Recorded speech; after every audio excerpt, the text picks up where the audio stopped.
Right, it's time for stream number 50. Oh my lord.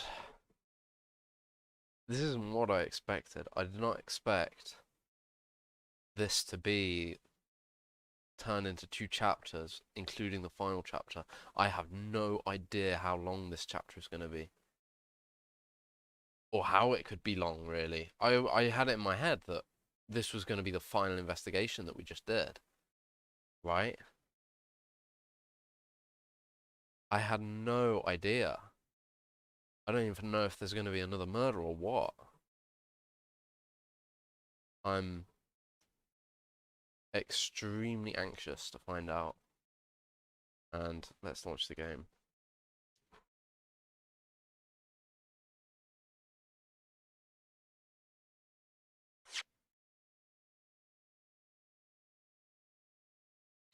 I'm going to close some stuff I happen to have open at this time. That can go. That can go. Steam itself can go. There we go.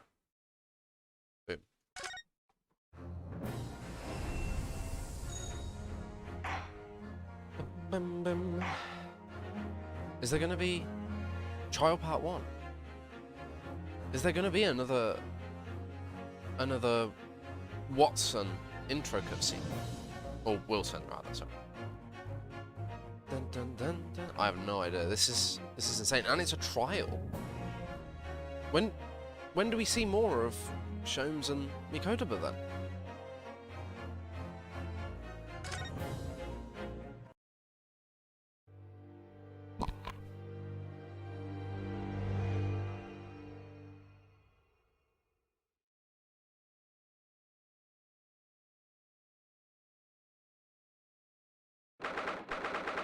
There was no intro cutscene.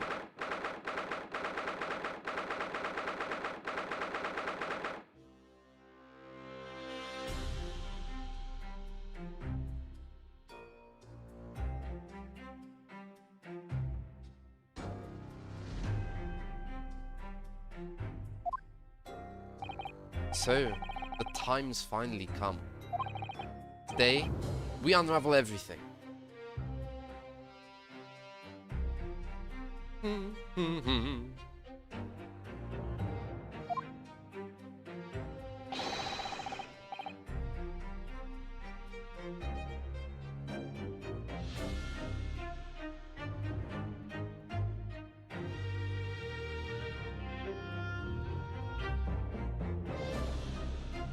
Dun, dun, dun.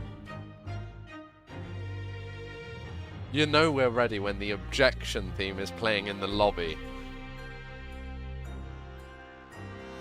I'll be counting on your support more than ever today, Miss Susato.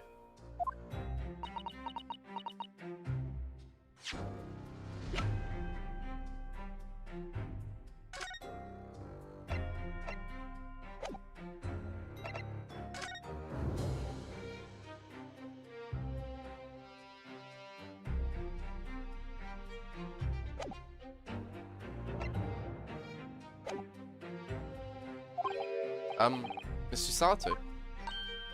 Ah! Oh no! What's the matter, Mr. Naruhodo? Nothing? I was just saying that I'll be relying on your support today, but... I'm so sorry, of course. I know I can be rather incompetent at times, but... I shan't let you down. Would you mind helping me to my feet, then? Oh, dear. I'm really very sorry.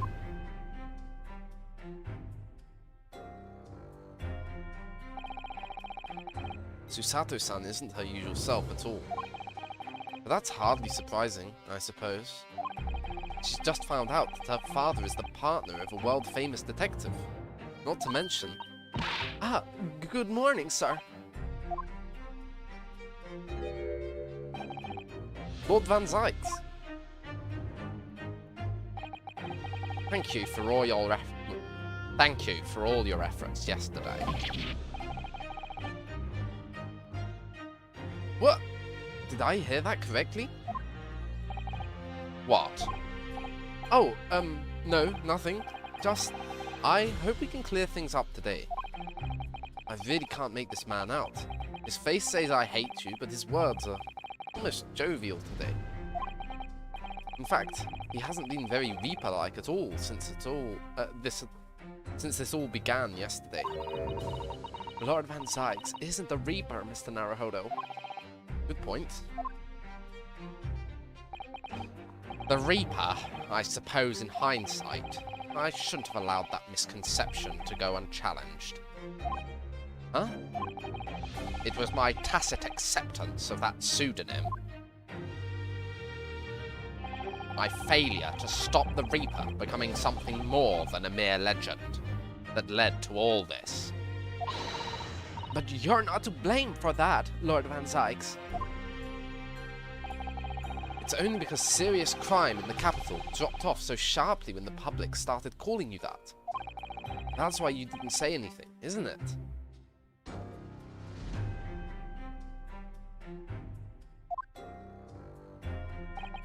To be frank, I'm not sure it was the...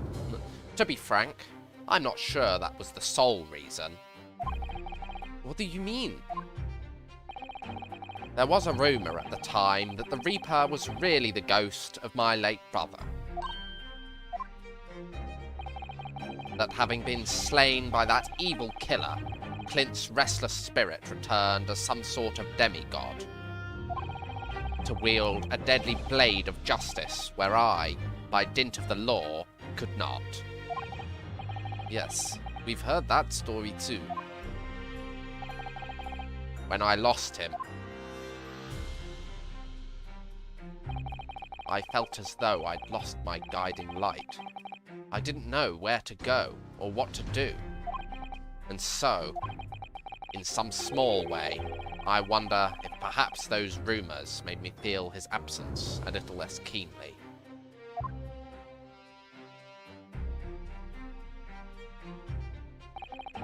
Even if I knew it was just an illusion, just some nonsense conjured up by an over-imaginative public.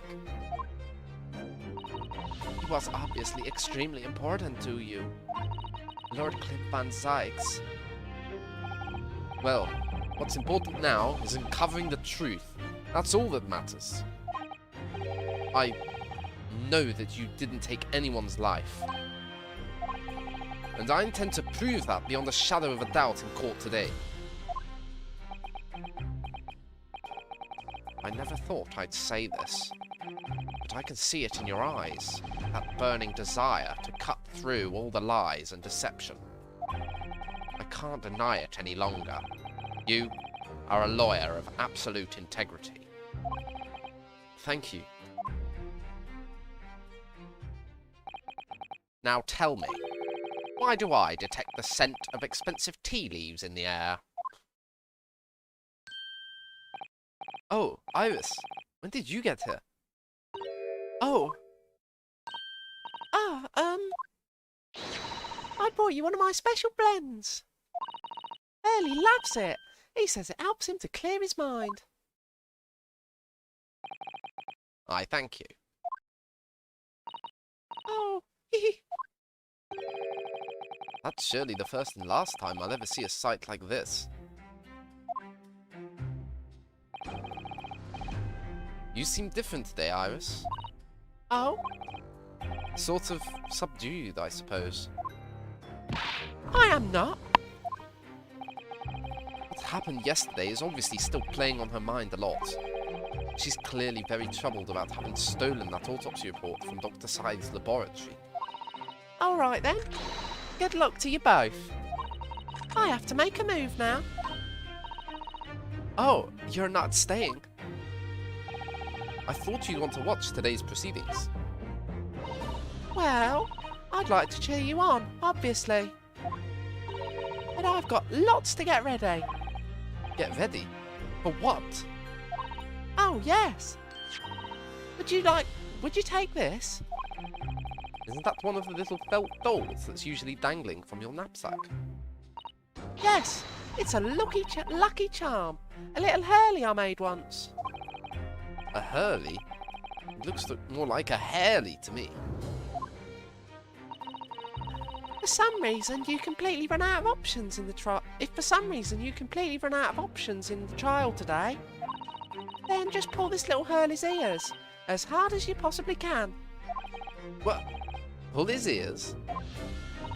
That's right. It's a way to bring good luck. I think you might need it.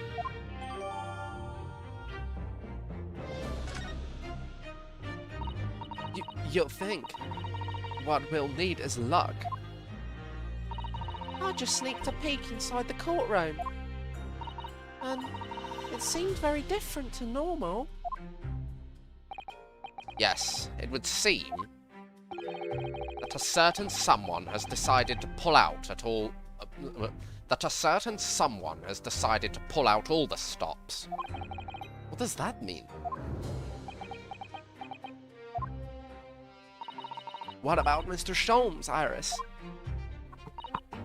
I don't know. He was out all night and he hadn't come home by the time I left this morning. Oh, I see. Was Professor Mikutaba out all night too, do you think, Miss Susato? Yes, it would seem so. I telegrammed the hotel this morning. And apparently they didn't come back to their rooms last night at all. They? Father and Judge Jigoku, I mean. Judge Jigoku too? That's right. Nobody appears to have seen either of them since yesterday. Counsel for the defense and the defendant. Court is about to be in session. Please make your way inside the courtroom at once. Good luck then, Bruno. Good luck, Susie. Yes, thanks, Iris. And you too, Mr. Reaper. I hope it all goes well. Once again, I thank you for the delicious tea. It was very soothing. Oh, I'm so glad. Did it have something in it? We must go inside now, Lord Van Zykes. Hmm?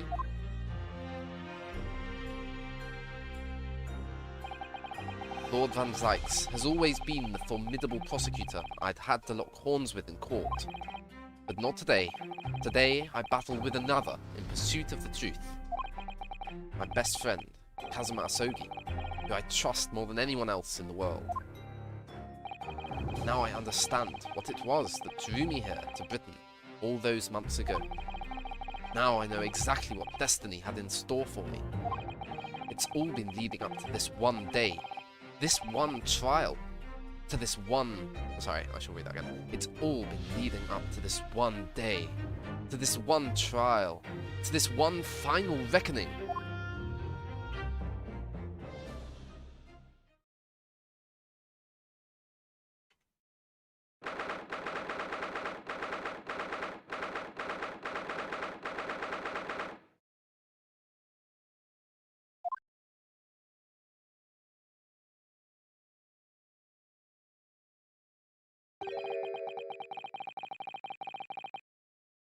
It feels even more oppressive here than it did yesterday.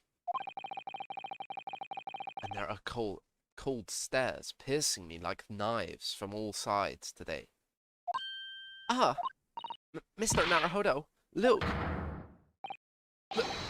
Lord Strongheart!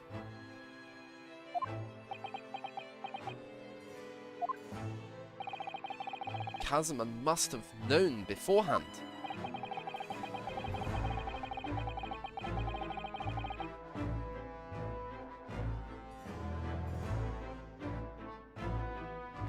What? The ramifications of this trial now extend far beyond the murder of one Scotland Yard inspector. In fact, events have come to light which threaten to rock the very foundations of our country's legal system. The escape of a condemned convict on the night of his execution, the subsequent unlawful shooting of the man, and the revelation that prison staff might have been complicit in the jailbreak. Britain is currently hosting influential members of the judiciary from countless countries all over the world.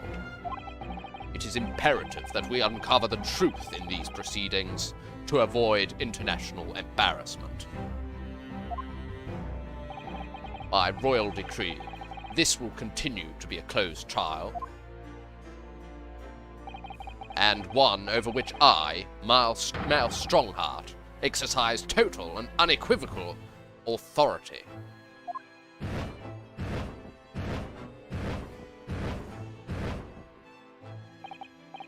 The 6 jurors' flames just...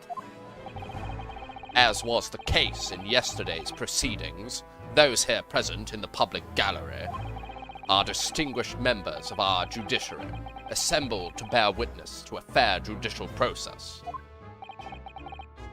In other words, a collection of your acolytes, Lord Strongheart.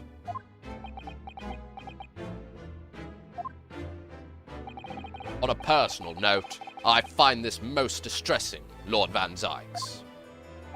You were a prosecutor of exceptional talent. Much like your brother Clint, in fact.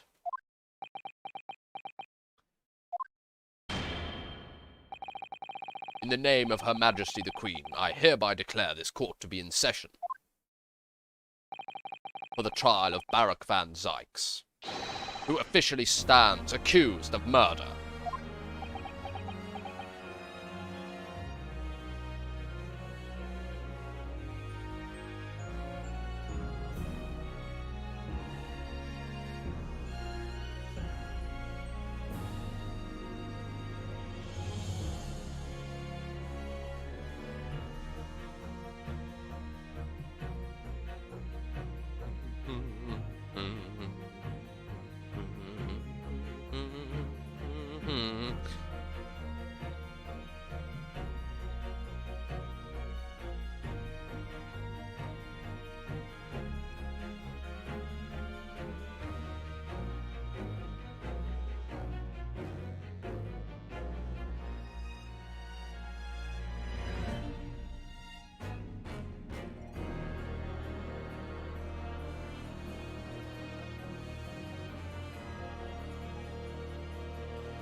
Counsels for the prosecution and defense, are you in full readiness to proceed?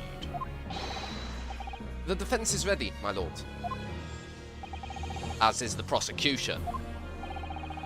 Yesterday's proceedings brought light a shocking and disturbing fact. There was a side to the victim, Inspector Tobias Gregson, that was unknown to his superiors at Scotland Yard. Yes, he was carrying out operations in secret, which Scotland Yard knew nothing about. And in those clandestine operations, he had an accomplice. Mr. Daily Vigil, who'd be given the inspector's identification, and present himself around the capital in order to establish credible alibis for Gregson. In that way, Gregson appeared to be carrying out his regular Scotland Yard work, when in fact he wasn't. At the end of yesterday's session, Mr. Vigil, who had been suffering from amnesia, regained his memory. It would appear that he buried his memories of the deep time deep inside himself as a means of self-preservation. Because whilst he was engaged as a chief warder at Barclay Prison, he abetted the convict's escape. Mr. Vigil is currently recuperating at St. Sinners.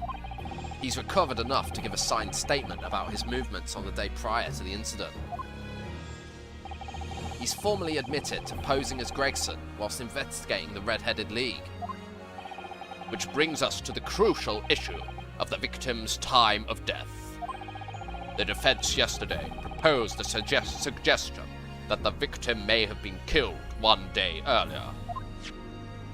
This was based largely on the discovery that the victim's pocket watch had not been wound. The prosecution has something to report on that subject, my lord.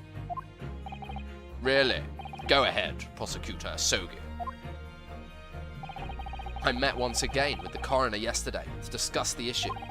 She confirmed that the defence's suggestion could not be ruled out. It's entirely possible that Inspector Gregson was killed on the 31st of October, the day before his body was discovered.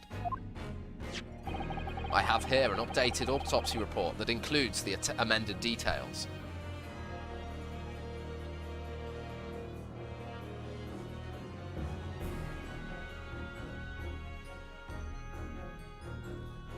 An updated autopsy report.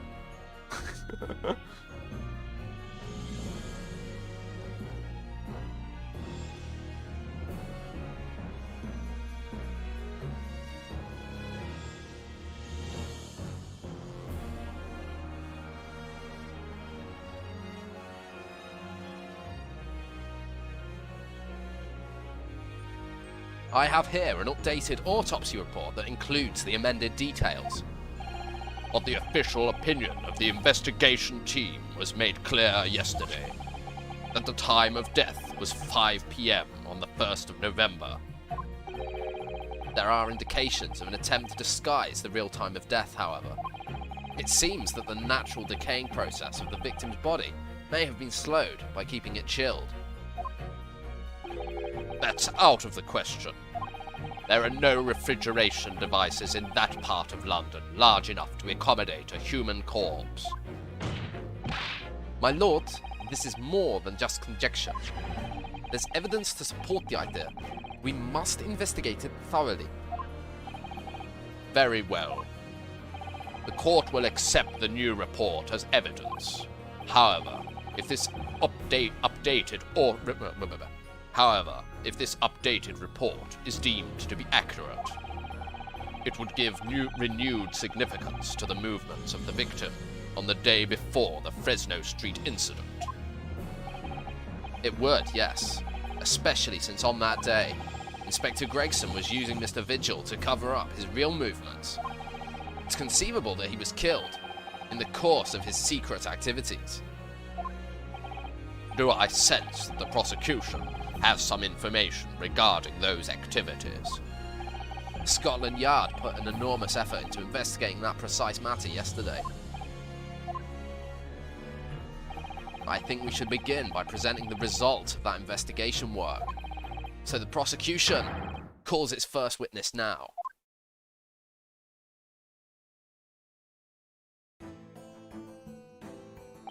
State your name and occupation for the court. Inspector Gina Lestrade reporting. Representative of Scotland Yard. A self-conferred rank, but never mind. Gina, again? What's your problem, Otto? What's with that Gina again, look, eh? The boss meant the world to me. He's done more for me than anyone else ever did. Oh, Inspector Gregson, you mean? He got me out of the back slums on the East End and took me under his wing. Taught me that life can have purpose. So that's why I'm the best person to be standing here speaking for him. Oh, Gina.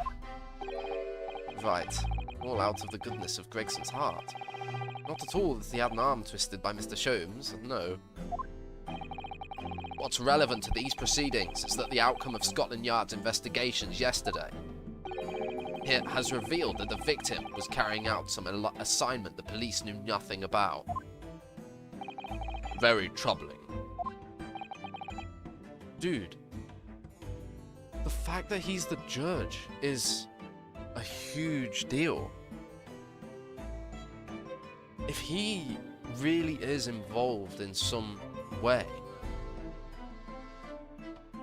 how is that going to go down? That face, Lord Strongheart knew. So, Inspector Lestrade, let's hear exactly what it says in that report. Coming right up, sir. No, that's not right. Coming right up, sir.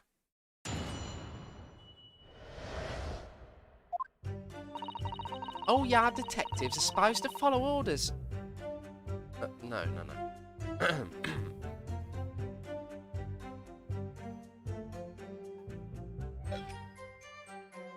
All yard detectives are supposed to follow orders and investigate what they're told. But a little search of the boss's office turned up a notebook that had loads of secret meetings in it. According to that, the boss was looking into some smuggled goods dealings that day. Looks like it was a big job and all, but the coppers weren't onto it yet. What matters most is, there's witnesses what saw the Reaper at the place too.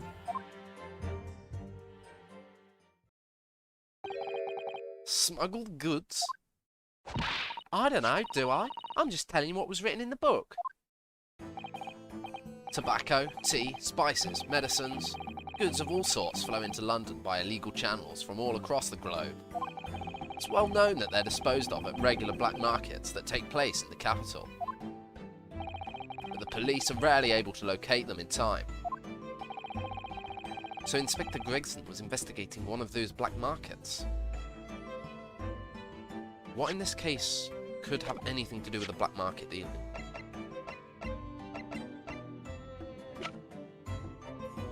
Dun, dun, dun, dun, dun, dun, dun, dun, dun, dun, dun, dun.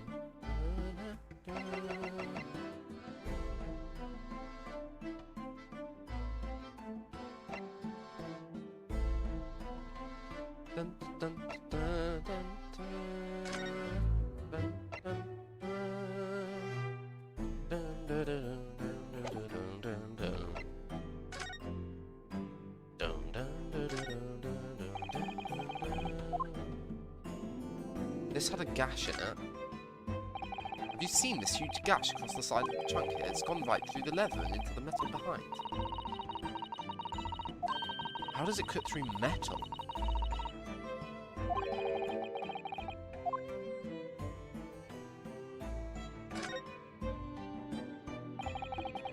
Let's have a look inside.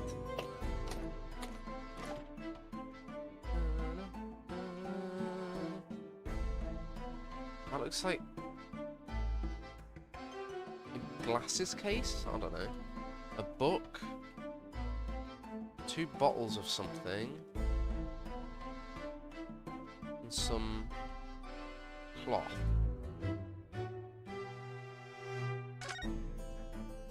Look at this dark stain here. Do you think? Yes, I'm afraid so. This is blood. I knew you were going to say that. So that presumably means that this was present at the scene when Inspector Gregson was killed. It's the most logical conclusion, yes. I think Jean has been carrying this around with her. Didn't know any better. I suppose it does look like a grease stain from all the fish and chips.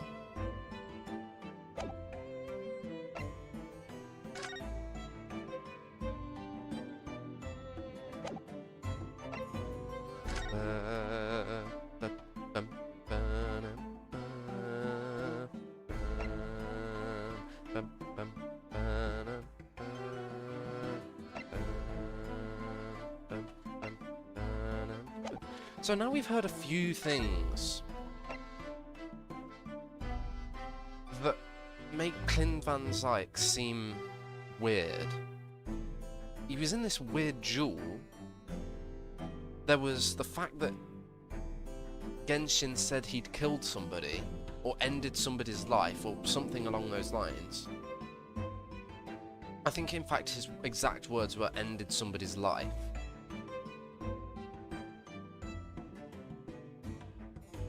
Scarlet ink stains. Corresponding ink. Wait. That has scarlet ink. No. That's the only thing with scarlet ink so far. But that doesn't mean it's the only thing. I mean, that's scarlet ink. I mean, scarlet ink could mean just about anything, really. At this point. Then the other thing that's weird about him is Van Zyke's reminding us that there was this rumour that his ghost was the Reaper.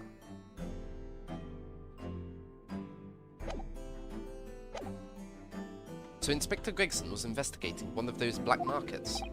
It's been suggested that high-ranking government officials may be involved in black market activity.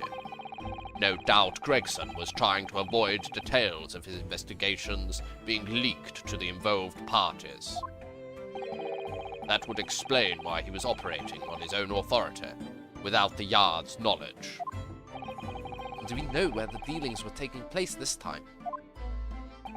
In a particular room of a certain exclusive London gentleman's club, and on the day in question, the accused is known to have been there. That's the conclusion of Scotland Yard's investigation into the matter. That can't be. We haven't heard anything about any of this. Members of the club have testified to it. There's no question. The accused, Barrack Van Zykes, was present. That would be very significant testimony, then. Oh my, but... Lord Van Zykes made no mention of this. At all. In short, Lord Van Zykes had ample opportunity to murder the victim. Very well, then. Counsel for the defence, begin your cross-examination.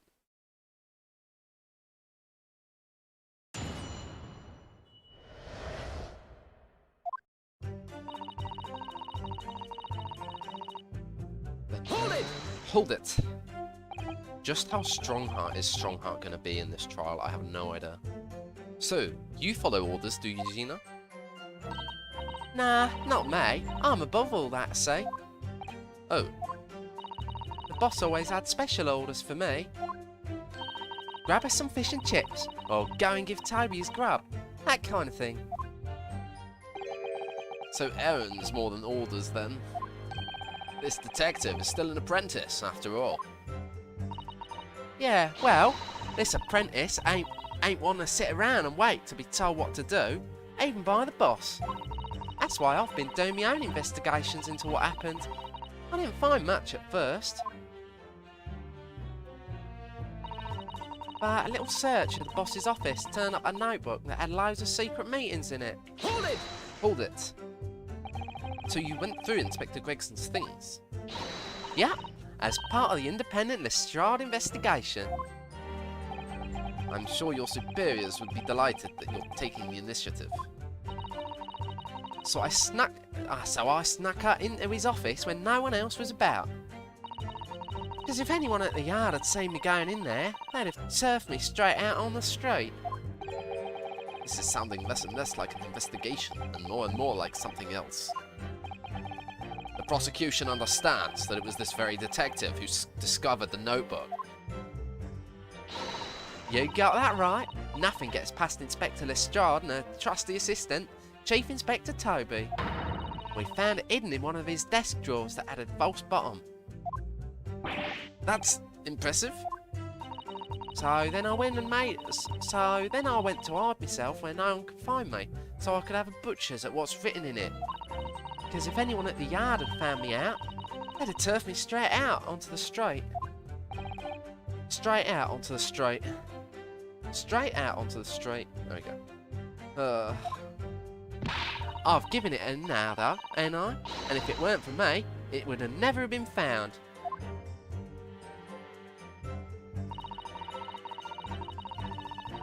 Hold it! Hold it! Do you have any idea where those dealings were taking place? Yeah, it was all there in the boss's notes. Let's see if I can remember. As I already said, the illegal dealings were due to take place at a gentleman's club. Yes, I remember. But I was hoping to find out the name of the club. That won't be necessary. What? It's conceivable that the club might be used again by the smugglers in future. Therefore, the prosecution has been asked not to reveal the name in these proceedings. I don't know what all the fuss is about. It's right here. All I've got to do is read it out. And I could too. I've got this reading game buttoned up now. Oh yeah, she didn't know how to read last chapter. Can't I show you what I can do? Go on, what's the harm? The judge hasn't signalled his objection yet. I could try to find out. What should I do? Gina's only just learned to read. There's a good chance she might make a mistake. I worry she might mix up the letters P and Q and B and D. That's enough of your cheat, Otto. I'm way past E now. I've got all the way to V. Just to err on the side of caution, the defense will wait until the witness can read all the letters up to Z. In that case, let's get back to the witness's testimony, shall we?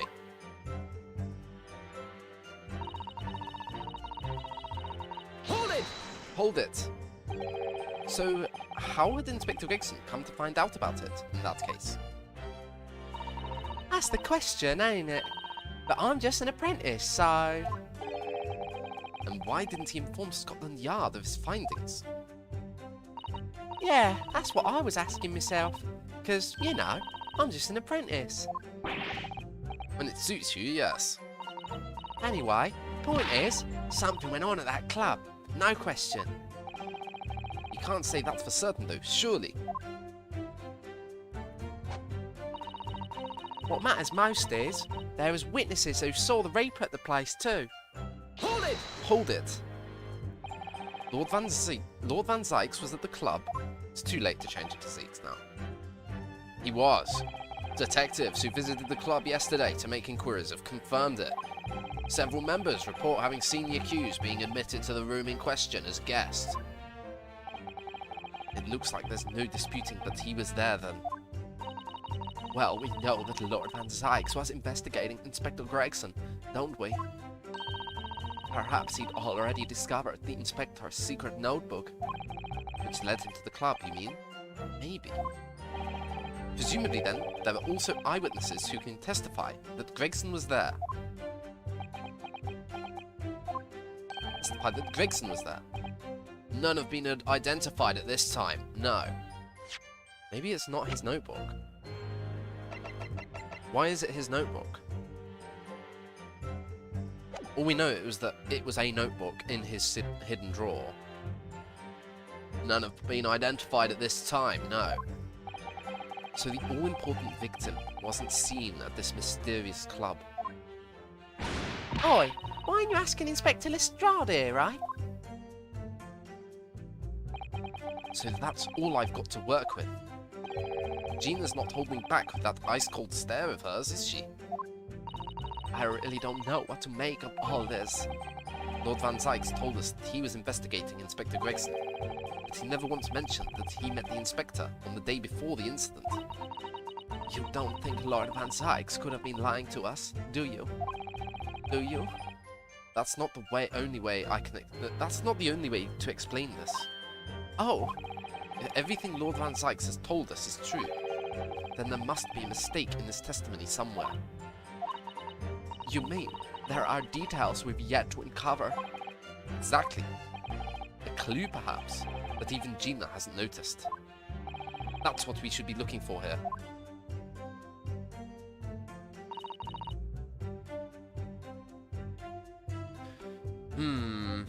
You know, I'm very on edge. I'm thinking that it might not be the best idea to inquire about the place. Right, this is the fucking grand finale. It's not going to be just standard, is it? What if there is a way forward without doing it? I mean, it wouldn't be very Ace Attorney to have two paths. It would not be at all, but...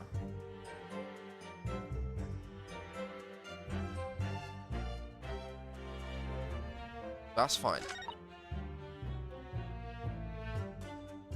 That's fine. That's fine.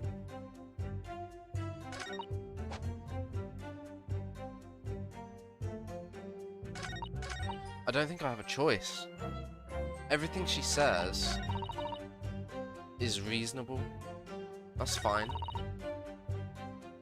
I believe that she found it in his office. That's not a lie. According to that, the boss, maybe not the boss if it's not his notebook, was looking into some smuggled goods dealings that day. This might be wrong. Looks like it was a big job and all, but the coppers weren't onto it yet. Weren't onto it yet?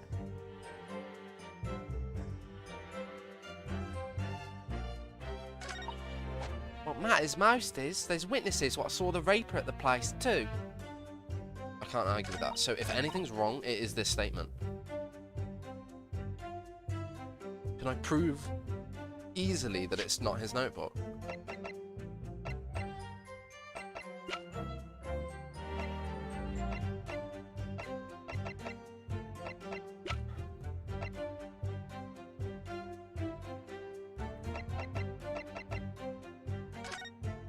What is this thing?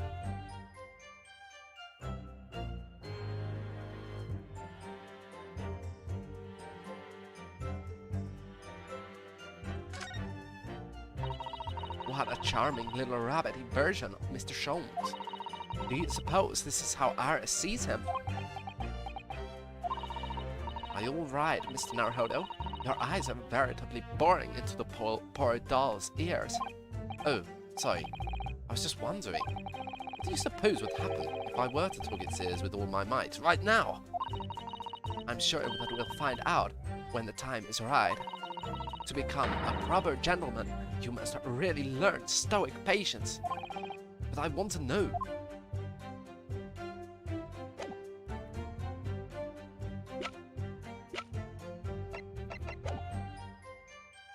Hold it! I've got no choice.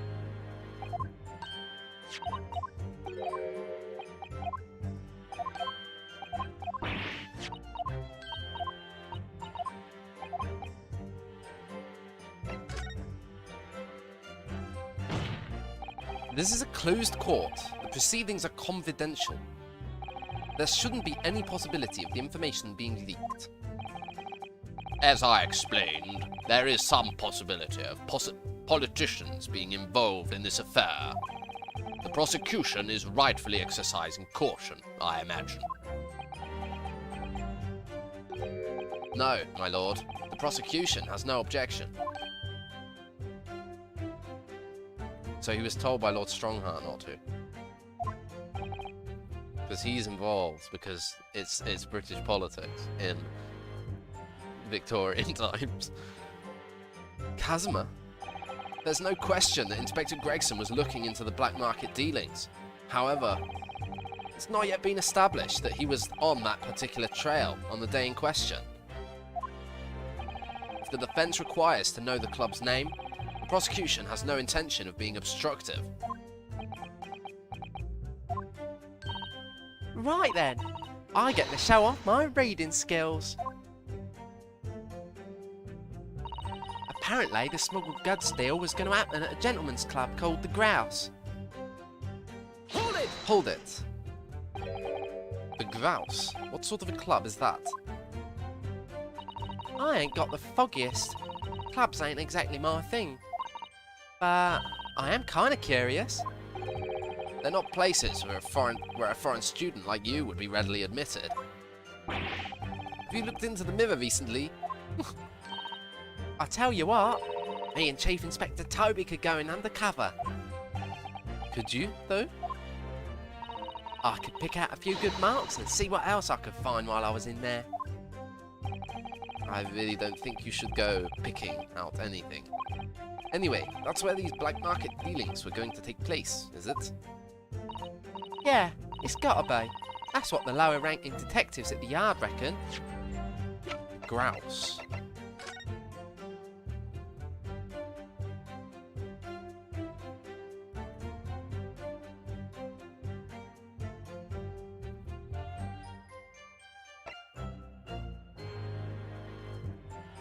I really want to believe that there's a hidden message in here.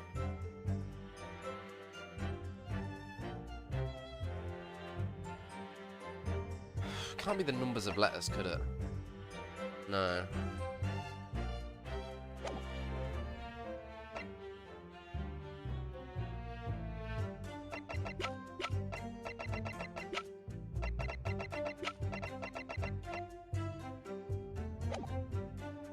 Yeah, it's gotta be. That's what the lower ranking detectives at the yard reckon. Says the even lower ranking detective.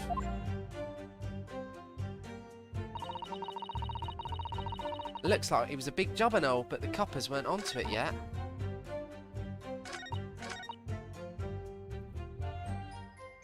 The Grouse?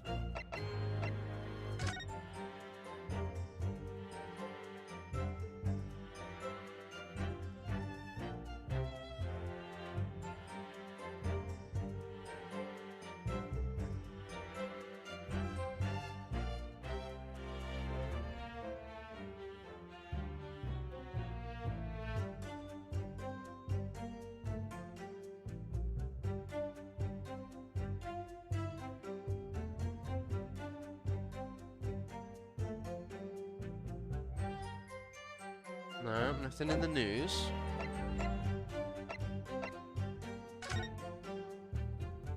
Again, this little corner of this thing is missing.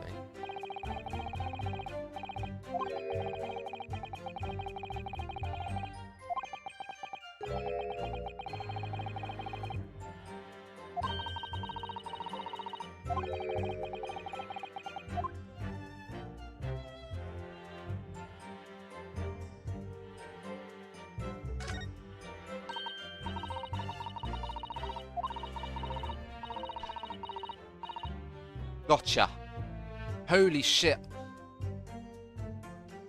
Fucking wrecked, dude. Actually get wrecked. Actually get wrecked.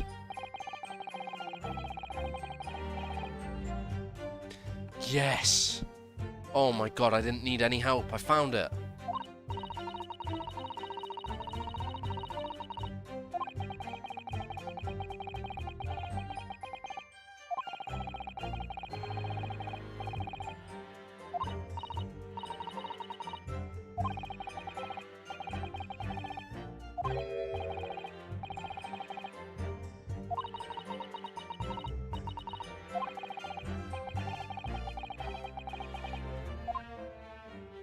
Wait, I didn't read. Can I read that in the thing? No. Oh, yeah, I can. SS Grouse, first class cabin, number 1. Yokohama departure, 11th of September, 1st of November. Yeah. Yes, I think it's Dunkirk. Yeah. Seems a shame not to keep your ticket. I have mine safely in my diary and I keep mine in my wallet. Oh, how strange. Where could it have gone? Is there anything else? But that is so suspicious. It's so, like, tepid, but this is the final case. This is, like, big balls time. I've got to find the little things.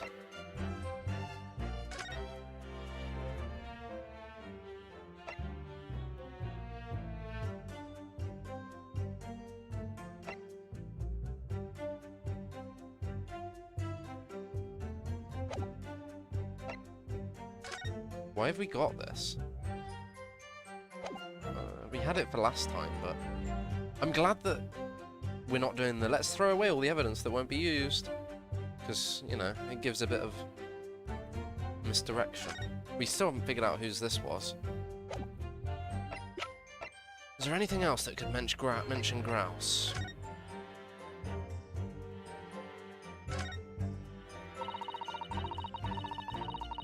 There are details of a whole raft of cases dating back years on here, aren't they? This paper from 10 years ago is blinding with age, look. Out of interest. The most recent thing appears to be this newspaper cutting here.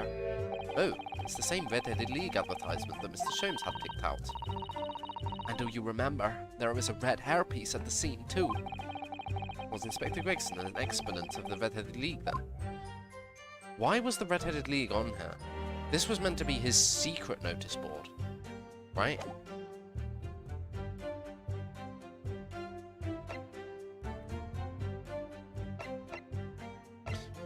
Victims of the Reaper. Does the Reaper have something to do with the Red-Headed League? Probably not.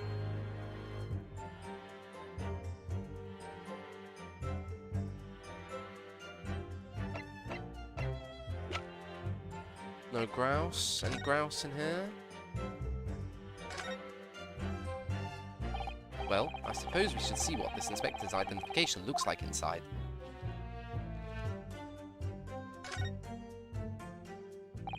The Scotland Yard insignia looks genuine to me. And the department and identification number details are all correct as well. There's no doubt that this really is Inspector Gregson's identification.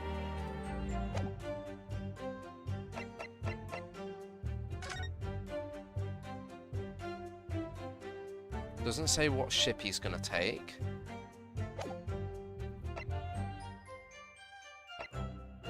I'm gonna do it, I think. I want to be clever. I want to be clever and notice things that.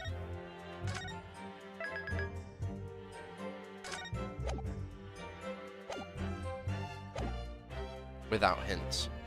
Is there really no hints? I mean, I've spotted it already, right? Like...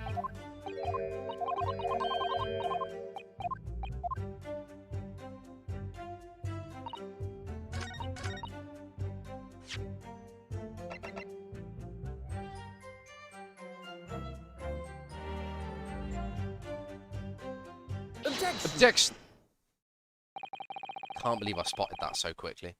I've read about these clubs that exist here in Britain. As I understand it, they're places where well-to-do gentlemen socialise with friends and colleagues. Don't imagine for a second that a foreign student like you would be admitted. Seriously, is your mirror cracked or something? Do we know for sure that the contraband dealings were definitely happening at a club called the Grouse? The police are currently looking for evidence, but haven't found anything definitive yet. And I'm sorry to say that they probably won't. What do you mean by that? I mean that the place Inspector Gregson was secretly going to visit on the 31st of October may not have been the gentleman's club at all. You're showing a very irreverent attitude towards our country's police force there, Counsel. If it wasn't a gentleman's club, then what was it? A steamship. You think it's a ship? I have the evidence to prove it. Here! Get fucking wrecked, holy shit, I can't believe I spotted that. Let me see that. This dark-suited young man is not in the least bit untrustworthy. The other side, my lord. Be more specific next time. Ah, this would appear to be a ticket for passage upon a steamship. Yes. The classic Ace Attorney turn it over. The SS Grouse. Objection! Objection! So there's a steamship named the Grouse that happens to share a name with the club.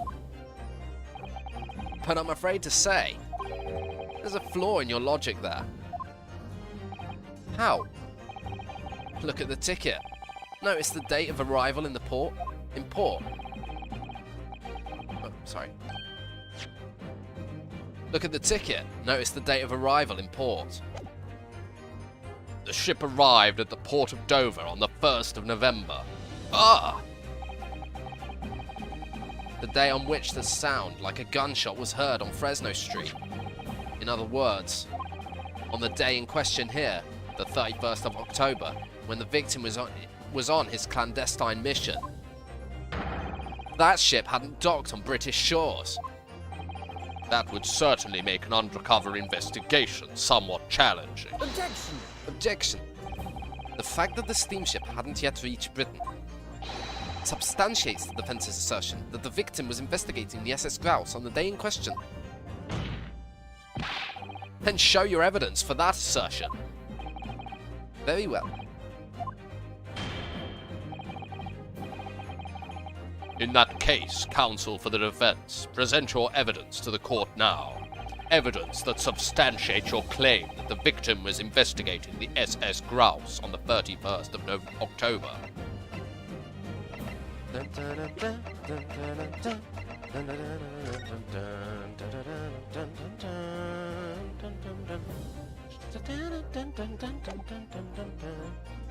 Take that! What's this? A passport for travel issued to the victim. Dated the 31st of October. What are you suggesting?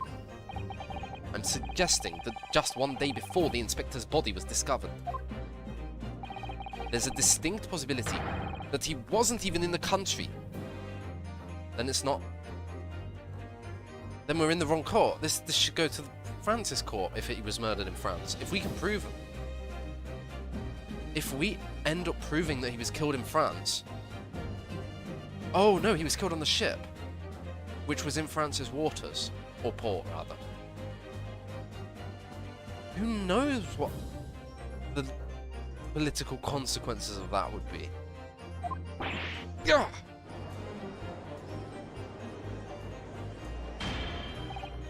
Order, order. This document is for passage into France. It does appear to have been officially authorized. The day before the SS Grouse arrived at Dover, it docked onto the northern coast of France for a night. According to my father, who was on board at the port of Dunkirk. Dunkirk, France. What could possibly have taken the victim there?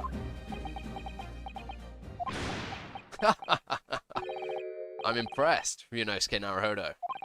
I certainly didn't expect you to get your hands on that passport. What? You mean you knew about this? The prosecution's strategy for this trial has been laid down by the Crown Prosecution Office. On the day before the incident, the victim was investigating contraband dealings at a London club. That's the outcome of Scotland Yard's investigations, and the line the prosecution has been asked to follow. But personally, I don't agree. I think the prosecutor's office is trying to hide something. What? And now that you've expertly disproven their assertion, I intend to reveal what I believe that something to be. What are you playing at, Prosecutor Asogi? A courtroom is a forum for the truth, my lord. Which is why it's my duty to present all the facts, without exception. Let me guess. This was your intention from the outset, wasn't it? The reason Inspector Gregson secretly made his way to the steamship docked in France on the day in question was to carry out a mission for the Reaper.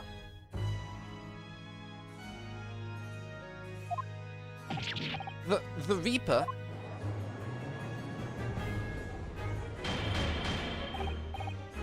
Order, order. What on earth are you saying, counsel? Prosecution has made an assertion in court yesterday. Inspector Gregson was investigating the identity of the Reaper. When he discovered the location of the man's secret hideout, he was killed. As I'm sure everyone can imagine. By the Reaper's hand. But in reality, the truth is the opposite of that. What? Inspector Gregson wasn't investigating the Reaper at all. He was, in fact, acting for the Reaper. So, you're saying that the mission he was undertaking was, obviously, an assassination?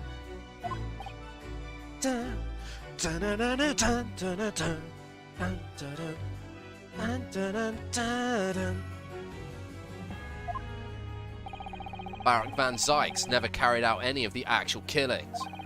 Whenever the Reaper's victims lost their lives, he always had a cast-iron alibi. Which tells us that he must have had an accomplice. And you claim that was Inspector Gregson? Hold it! What the hell do you think you're saying, eh?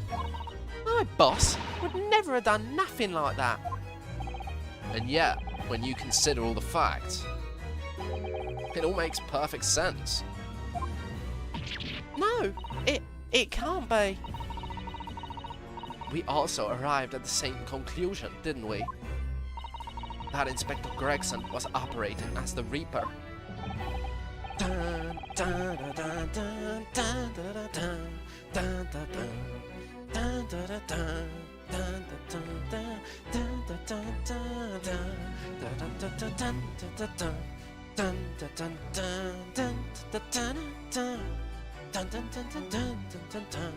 dun, dun, dun. Even so, there's no way that the person giving him his orders was Lord Van Zykes. No, the true Reaper is somebody else. Barak Van Zykes is not the Reaper. A predictable response from someone who's advocating for the man. And even if it's true that Gregson was operating as an agent of the Reaper, the suggestion that he went abroad on the SS... the suggestion that he went aboard the SS Grouse on an assassination mission doesn't follow at all.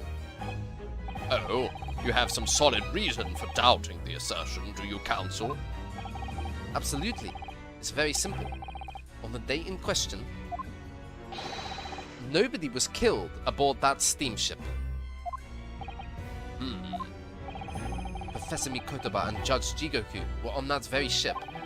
If someone had been assassinated, I'm certain we would have heard about it. What's so funny? You're right, of course. No suspicious deaths were reported aboard the ship. But I think perhaps you've missed the point. That's precisely why Inspector Gregson himself lost his life. What? Gregson did board the SS Grouse that night, with the intention of dispatching his mark. But his mission ended in failure. Failure? It seems that the defense hasn't yet grasped a very important detail here. What are you talking about? What detail? Inspector Gina Lestrade. Eh? What?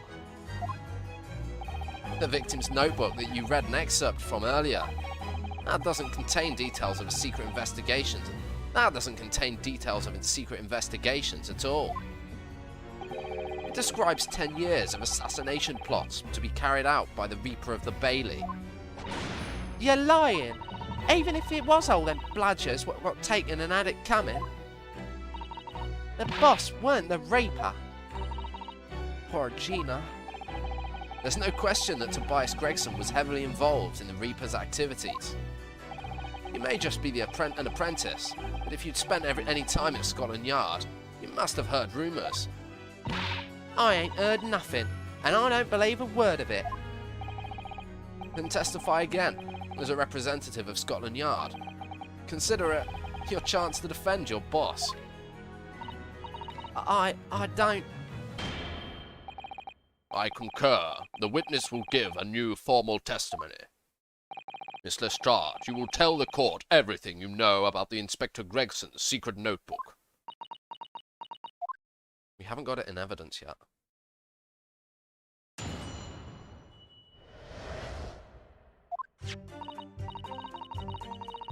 Yeah, this notebook does have a load of stuff about what the Reaper got up to these past 10 years.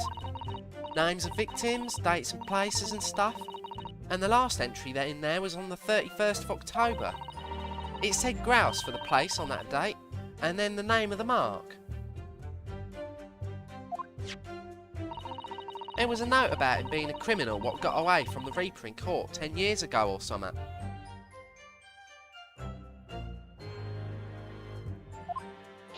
What the fuck?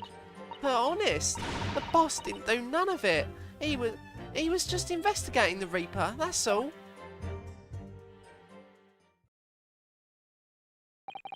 Keep personal opinion out of your testimony, witness. We require only established fact here. This must be so hard for her. You can't deny it now, surely. You no skate Naruhodo. What can't I deny? The notebook contained the name of the final mark and the location where the assassination would take place. That's information that the victim could have only known if he was working with the Reaper. Ah! So, who was to be this final mark? Go ahead, Inspector Lestrade. Read the name for the court. The name that's written alongside the entry that mentions the grouse on the 31st of October. Eh? Oh, how'd you read this then? How'd you read this then? Reading's still not her strong suit. That ain't the problem, alright, Otto? It's a funny name. It ain't English. It's hard to read. So it's someone from overseas. Let me have a bash at it. Seishiro. Is that it? Yeah, Seishiro. Jig, Ok, you, maybe? What? It can't be. Seishiro Jigoku.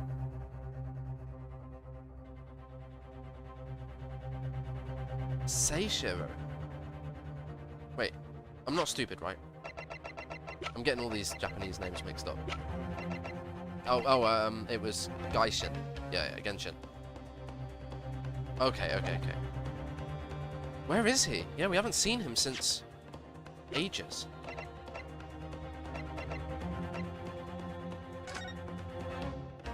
He arrived in London. He was alive.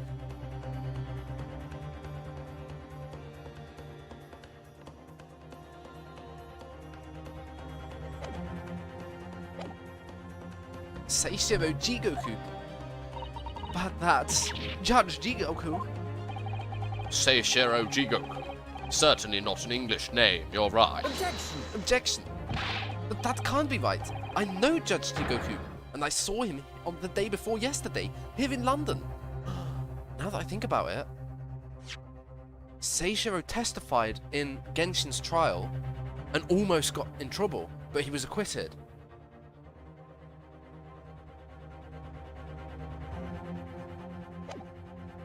But that can't be right. I know Judge Jigoku, and I saw him the day before yesterday, here in London. I know for a fact that the man hasn't been assassinated. As I said, the Reaper failed. Oh. Gregson missed his chance to kill his mark and return to British shores. But the Reaper wouldn't tolerate the mistake, so he killed the Inspector. Personally. That's a dumb motive. The Reaper, of course, being the accused, Barak van Zykes. It's an undeniably logical argument. Kazuma, you planned for the trial to go this way all along, didn't you? Hold it! Hold it!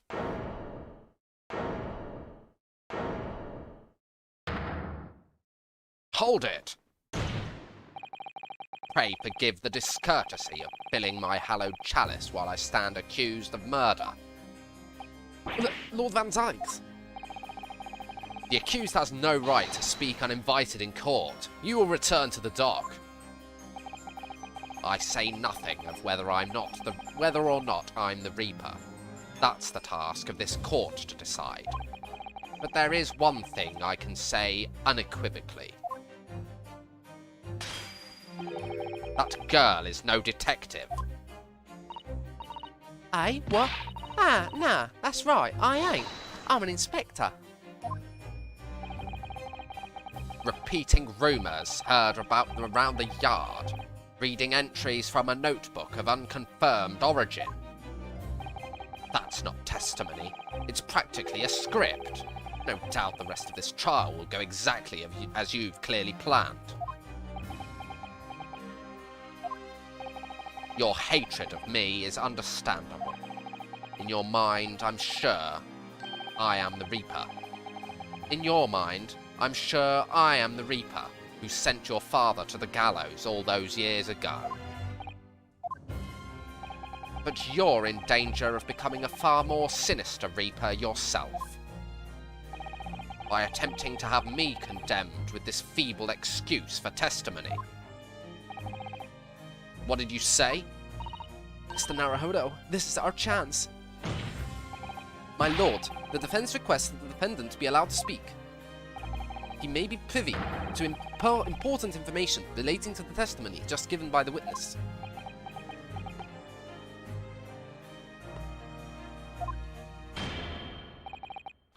Very well, I'll make an exception and grant the request.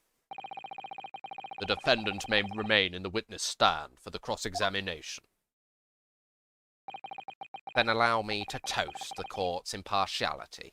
Toast to the court... Oh, yeah, I said it right. Don't raise your glass in my direction, sir. Counsel for the defense. Begin the cross-examination immediately. At once, my lord.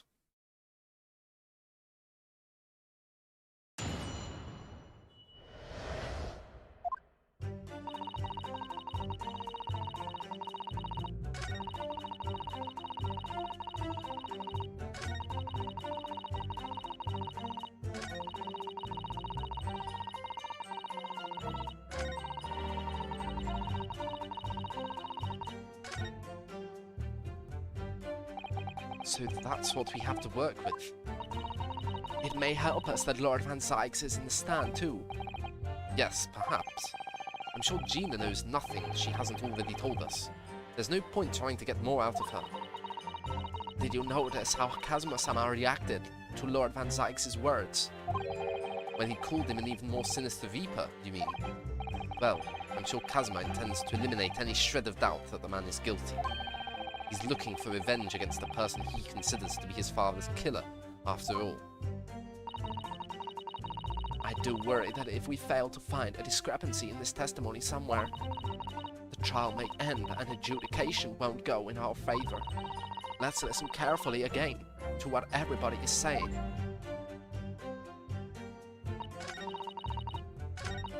Hold it! In other words, it shows that Gregson was basically acting as the Reaper. Not you and all. That ain't the only explanation, is it? He could have been investigating the Reaper in secret, and that notebook said what he found out.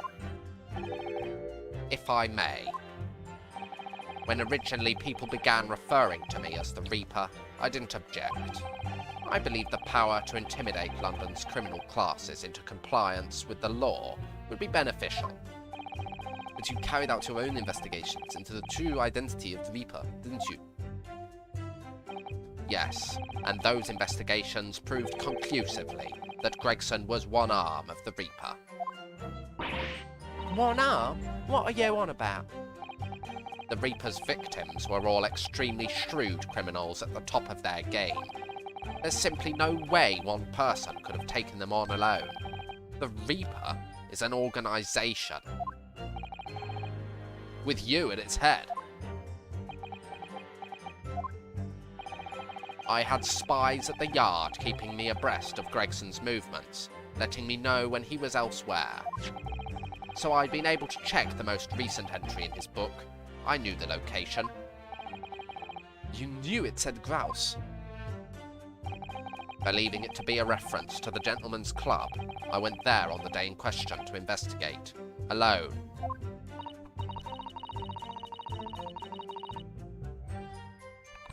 Ah, so that explains why several members of the club claim to have seen you there. But of course, the inspector was not there. Because at the time, he was making his way to the steamship, docked on the northern coast of France. As shown by the passport found in the victim's metal trunk. Very well then, back to your testimony about the contents of this notebook.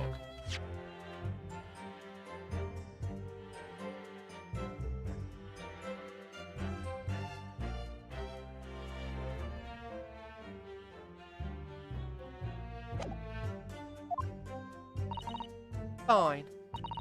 Is something wrong, Mr. Naruhodo? You seemed a little shocked by something a moment ago. Oh, no, it's all right. I'm overthinking this, aren't I? What?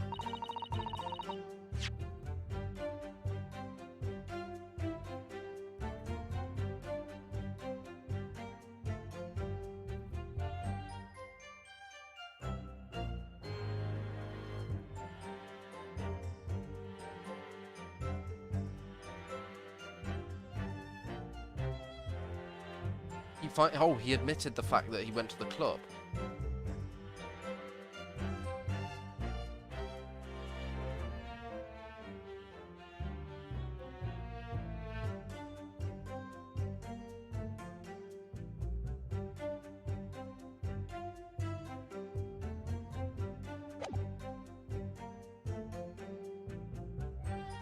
Hold it! Names of victims, dates, places, and stuff. What in particular? Well, beside the victims' names, this other name kept cropping up. What other name was that? Assassin. It's the one I told you yesterday.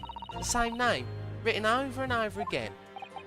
You mean Assassin? Yeah, that's the one. She's a friend of yours or something, isn't she? Were you even listening yesterday? Assassin. The assassin. What? Like, a killer, you mean?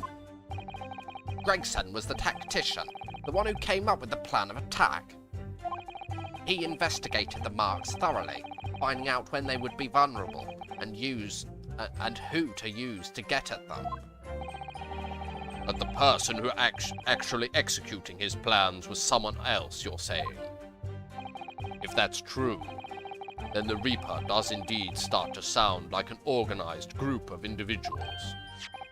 Ah, then perhaps what it said on the passport document. Permission for the applicant and one additional person to travel. Could that additional person have been... Clearly the assassin. It was meant to take Seishiro Jigoku's life. Gina, can you confirm that?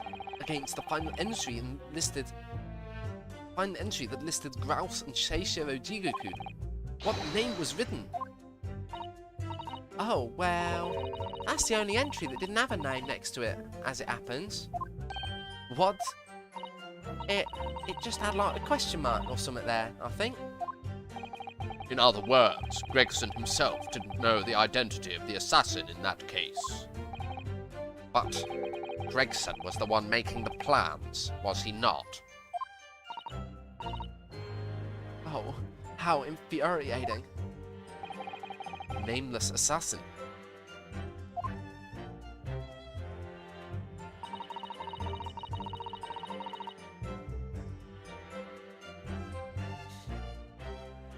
What the fuck is the deal with Clint? And with Genshin? And with all of this shit, man. It said Grouse for the place on the date, and then the name of the mark. Hold it! Hold it! And you're saying that the mark listed was Seishiro Jigoku? That's what it said. Funny name, if you ask me. And I thought your name was odd.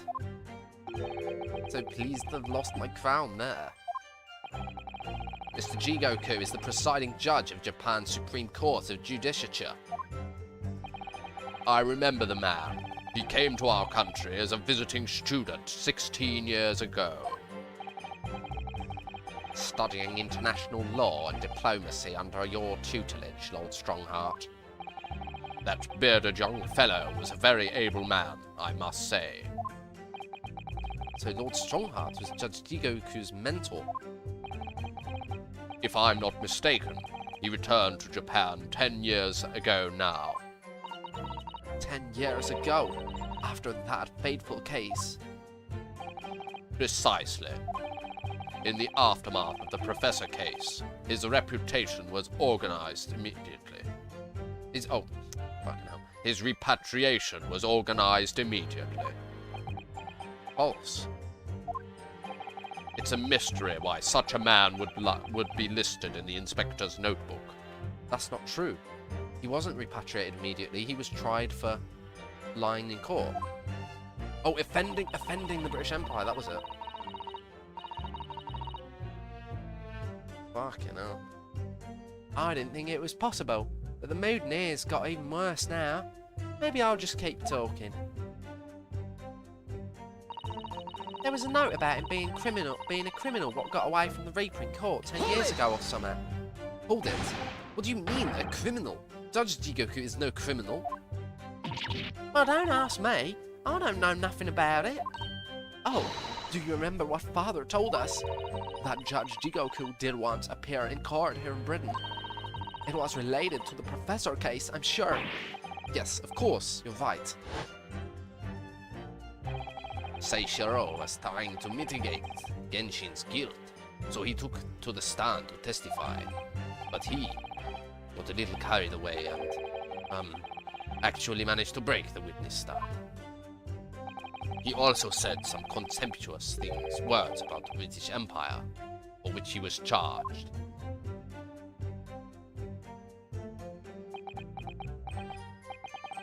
It was a pitiful situation, yes. I'd forgotten all about it, but I prosecuted that trial too, as it happens. You did? It was considered to be an adjunct to the Professor proceedings, you see.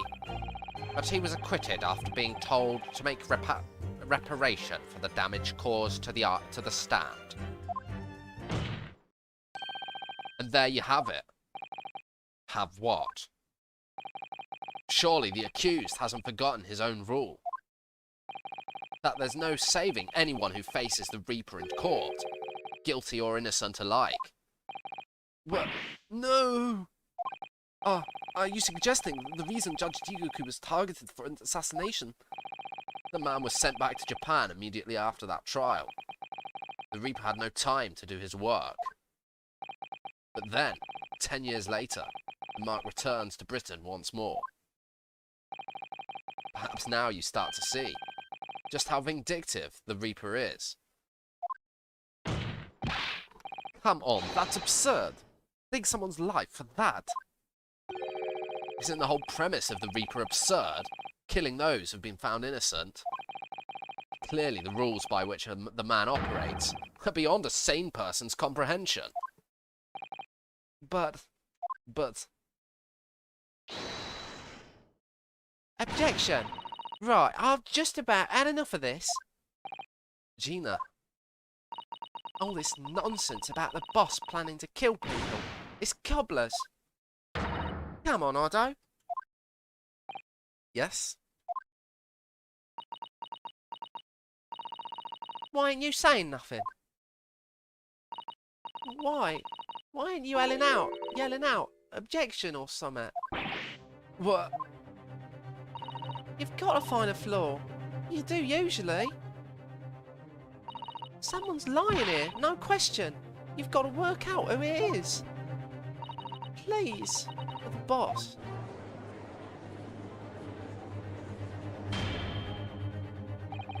That outburst was an insult to the court and your own testimony. I might have known that a common pickpocket from the back slums couldn't make a detective. When this trial is over, you will forfeit your warrant card, Miss Lestrade. Is that clear?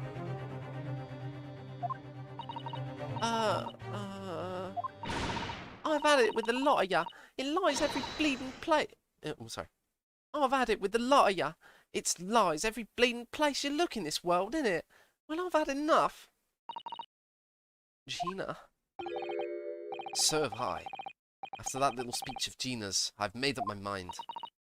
To do what, Mr. Naruhodo? There was one point in this cross-examination, and something that was said just didn't sit right with me. One statement that seemed odd. I know what it was. It was him saying that he went to the Grouse, the club, and... Oh, I know what it was. Oh, do you mean? I'm not going to let Gina's plea for help fall on deaf ears.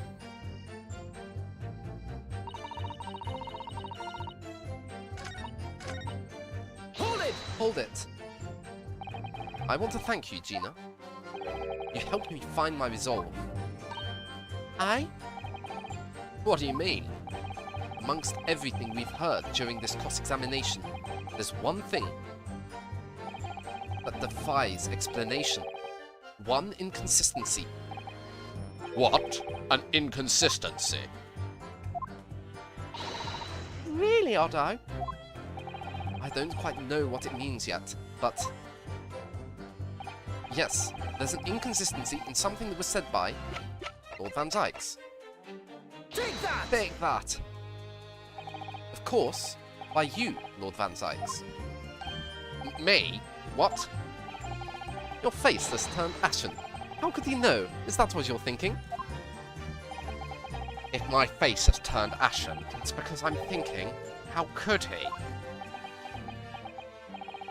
I don't know where you're going with this, but maybe the evidence you're obviously about to show the court will clarify.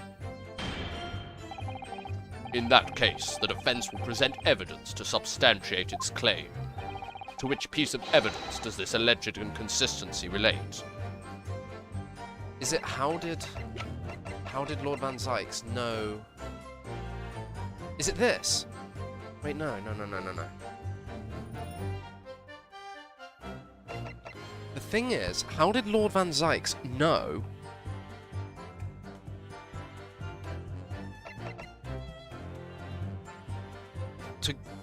about the...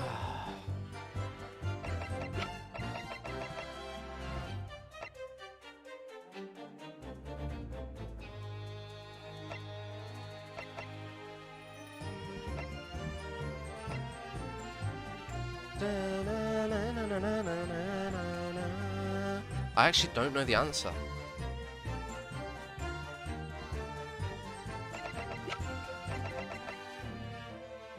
Okay, let's think about this. It's probably something to do with Van Zyke said something that he shouldn't have been said or shouldn't have been able to say.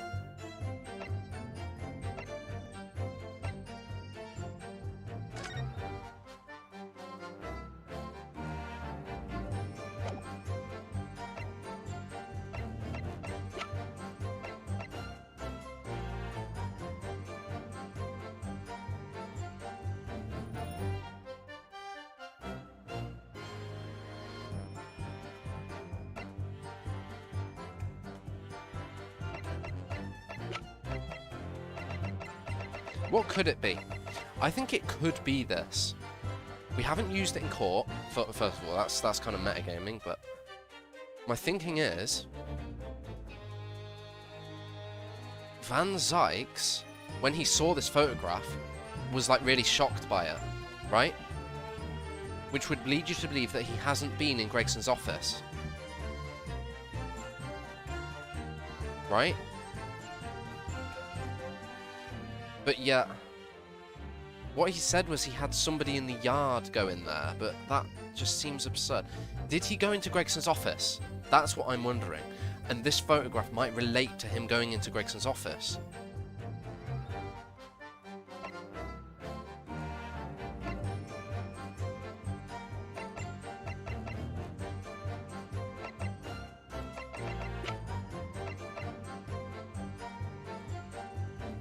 It's not that, it's not that.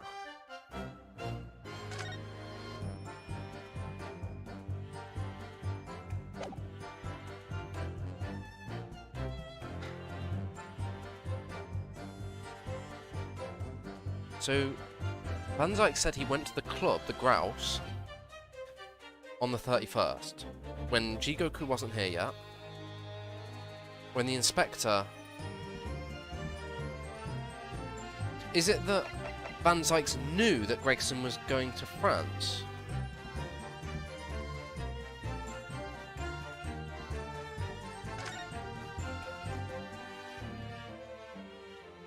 Maybe Van Zyke's was the one additional person.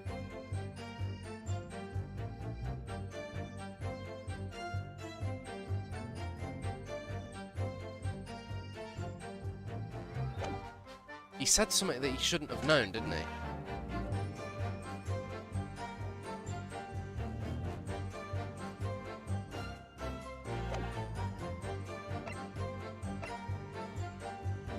It's either this or this. I think this is a bit more absurd than the passport. It's not this.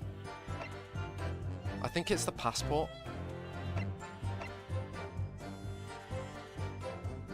Take that! Take that! I'd hoped not to have presented this evidence, but you leave me no choice. What do you say to this, Lord Van Zyke?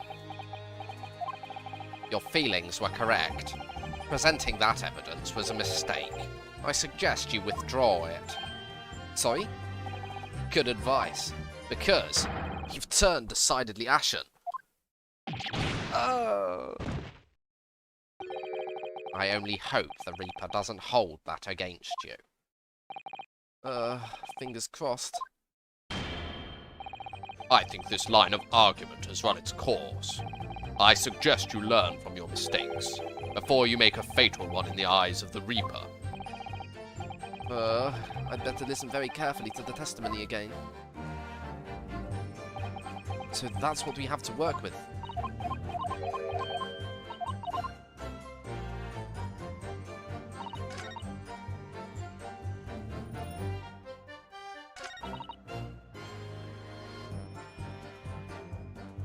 Hold it! Was it this one?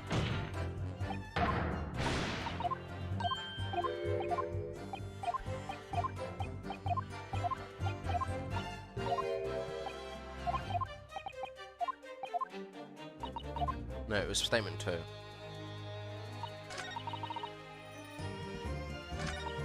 Hold it! Names of victims, dates and place and stuff. So this is talking about the name of the assassin.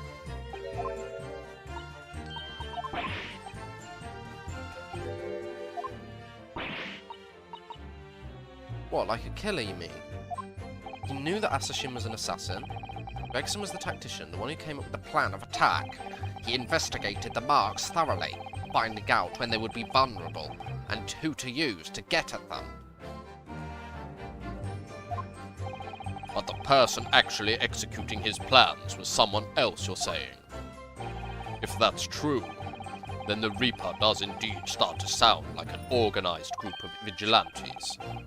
Ah, then perhaps what it said on the passport document. Permission for the applicant and one additional person to travel. Could that additional person have been... Clearly the assassin, who was meant to take Seishiro Jigoku's life. Gina, can you confirm that?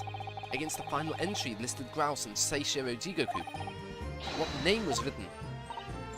Oh, well, that's the only one. It didn't have a name, you see. It just had a question mark or something there, I think. In other words, Gregson himself didn't know the identity of the assassin in that case. But Gregson was the one making the plans, was he not?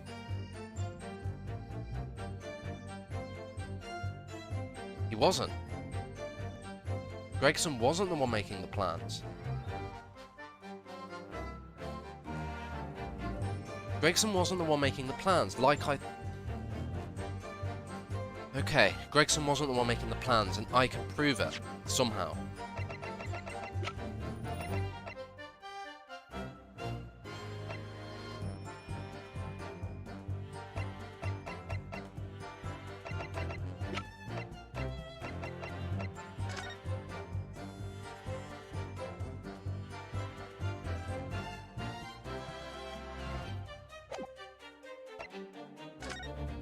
It's not this.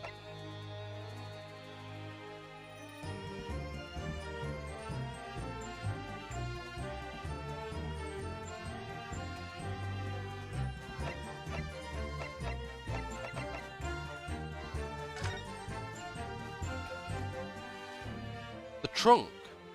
The trunk, the suspicious trunk.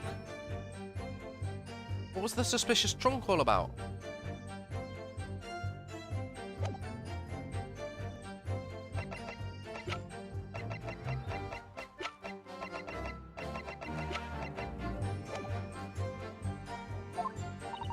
Oh, how infuriating.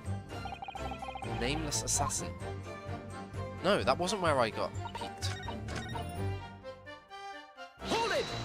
Where was my attention peaked? I didn't object. I believed the power to intimidate London's criminal classes into compliance with the law to be beneficial. But you carried out your own investigations into the true identity of the Reaper, didn't you? Yes, and those investigations proved conclusively that Gregson was one arm of the Reaper. One arm? What are you on about? The Reaper's victims were all extremely shrewd criminals at the top of their game.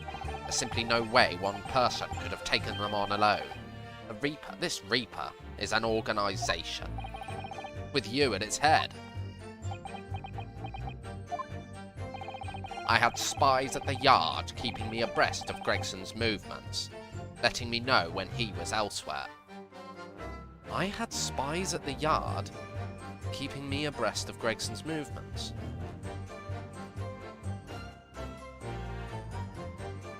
I had spies at the yard, which makes no sense. I don't think this makes sense. Gregson's movements, letting me know when he was elsewhere. So I'd been able to check the most recent entry in his book. Yes, that does contradict the photo. That does contradict the photo, because he said he hadn't seen that photo. You knew it said grouse.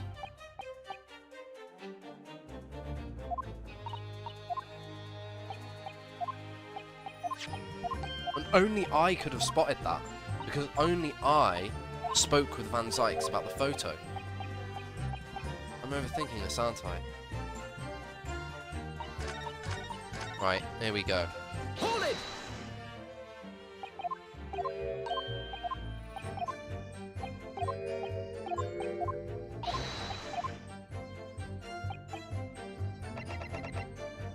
Take that!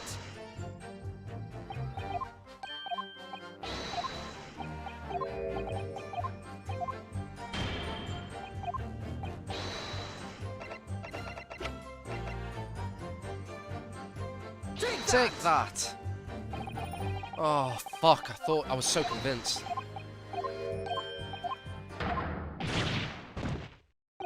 Is this actually costing me penalties?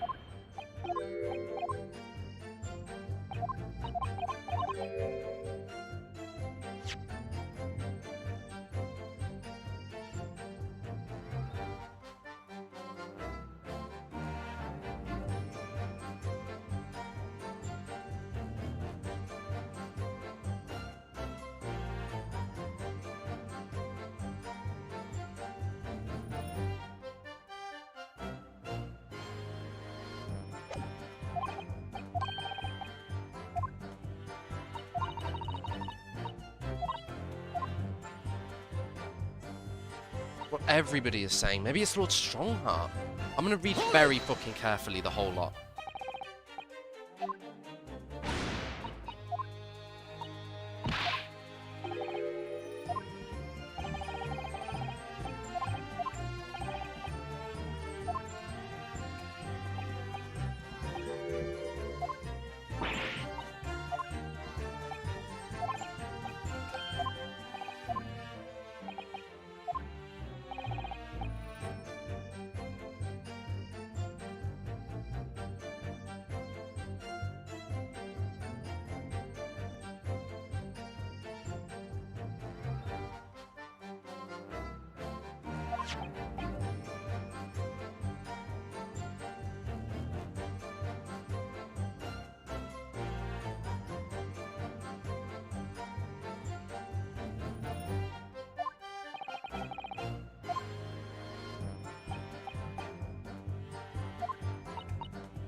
Maybe Kazuma.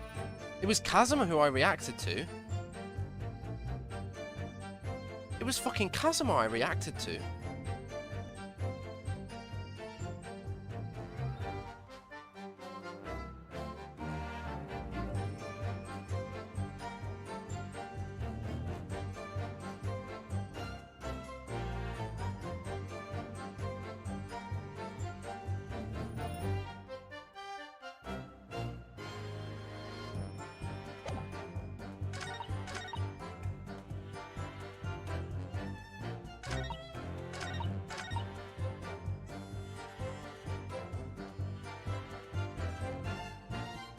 Kazuma and that passport.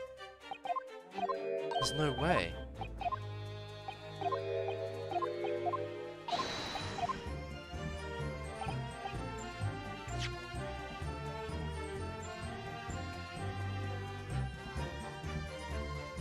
Maybe, does it make sense that Gregson went to France? I honestly don't know.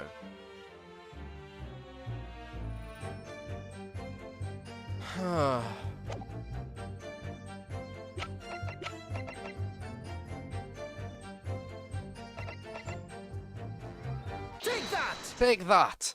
Yeah. By you, Kazuma Asogi. Me? Is this some attempt at a filibustering council? Prosecutor Asogi has given no testimony.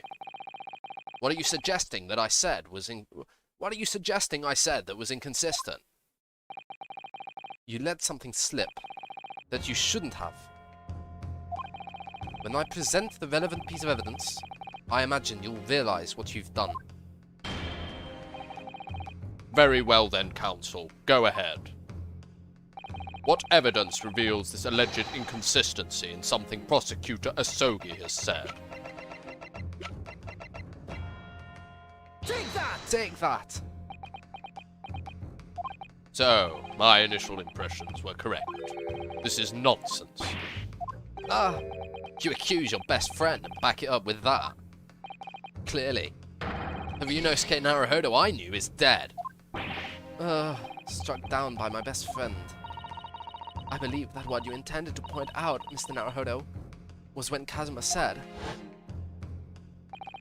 Because at the time, he was making his way to the steamship docked on the northern coast of France. As shown by the passport found in the victim's metal trunk.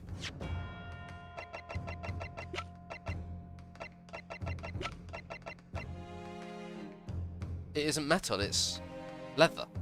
Is that it? Maybe?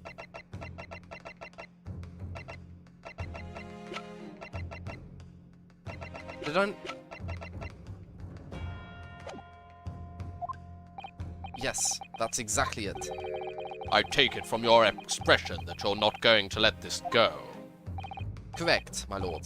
I made a mistake, that's all. What are you suggesting? What are you suggesting I said that was inconsistent? You let something slip that you shouldn't have. Metal trunk. Take that! This is a trunk that belonged to Inspector Gregson. I'll be honest, I didn't notice that. I took it for granted. A metal construction, is it? It's certainly very heavy. What's this? A blood stain, and a relatively fresh one, too. What? You mean that ain't Grace from all the boss's fish and chips? Fresh blood on the inspector's trunk. That suggests that the victim was travelling with that luggage when he was killed. That can't be. There was no mention of any trunk in Scotland Yard's report. Yes, there's a reason for that. Immediately after the inspector's body was discovered, one of the street peddlers made off with the trunk, hoping to sell it. But I found it, me, with me nose for trouble. Which means that nobody should have known anything about the trunk. Unless, of course, we're talking about somebody who was present when the victim was killed.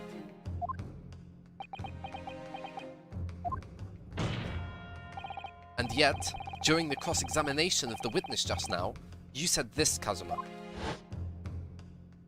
Because at the time, he was making his way to the steamship docked on the northern coast of France, as shown by the passport found in the victim's metal trunk.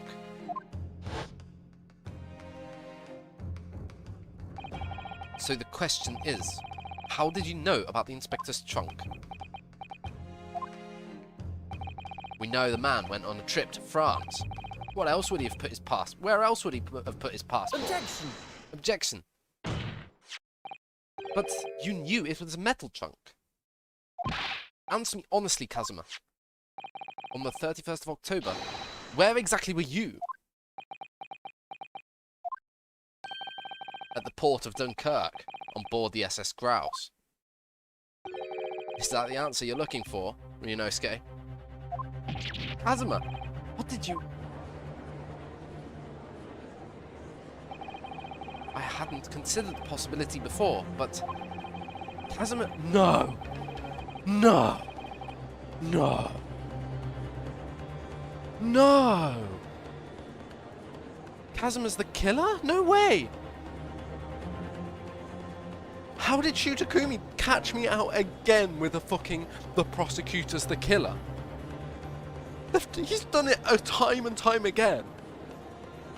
There's no way. Here's why I think this. This is insane. What the hell?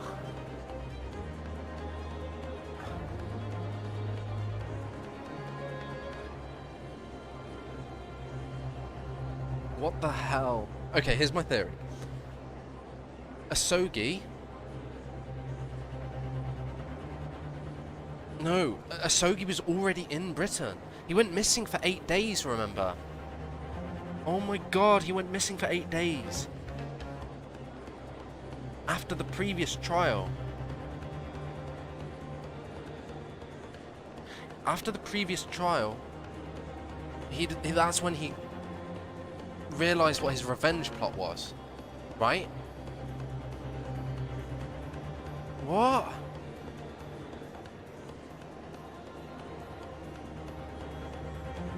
Asogi decided, you know what, fuck all of these guys. For whatever reason. He kills Gregson on the ship. He frames Van Zykes using the firecracker. No, some of it doesn't make sense. I'm not convinced it's him yet. It could be. I'm not ruling it out. It's now in the question. Right, if we ask ourselves who's the killer, it's got to be someone in here, right? It can't be a new character. No, no, no. Extremely, extremely unlikely. It could be. It could be. I mean, to be honest, who fucking knows? It's Shu Takumi, it could be. No. No. No. I guess there's no reason it couldn't be. He didn't kill himself. Or maybe he did kill himself, because it was point blank. No. No way. If that's the conclusion after the end of all of this, I don't know what I'm going to think. But it wasn't his gun. The guns could have been swapped or anything.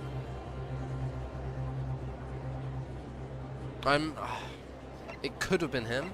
It wasn't. It wasn't. It wasn't. It wasn't. It wasn't. It wasn't.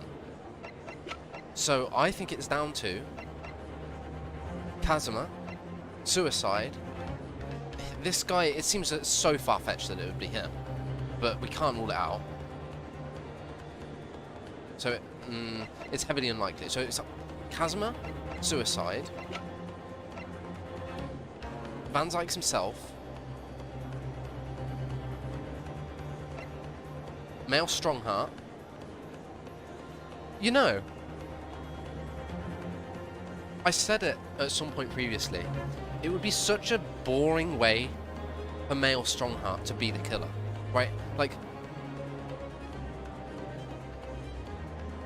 it would just be so obvious, right? Like Gant, like Von Karma, like there's fucking, what's his name? The ambassador of that place in Investigations 1. You know, right? Like these obvious, just like dickhead authority characters being killers, right? Like it's been done. Oh, well, Tree Man wasn't written by Shu Takumi, okay. And then we've also had bloody Queen Garan as well, right? It's been done 100 times. Is really Shu Takumi's new work that male Strongheart, this guy, is the final killer? Really? Is that it?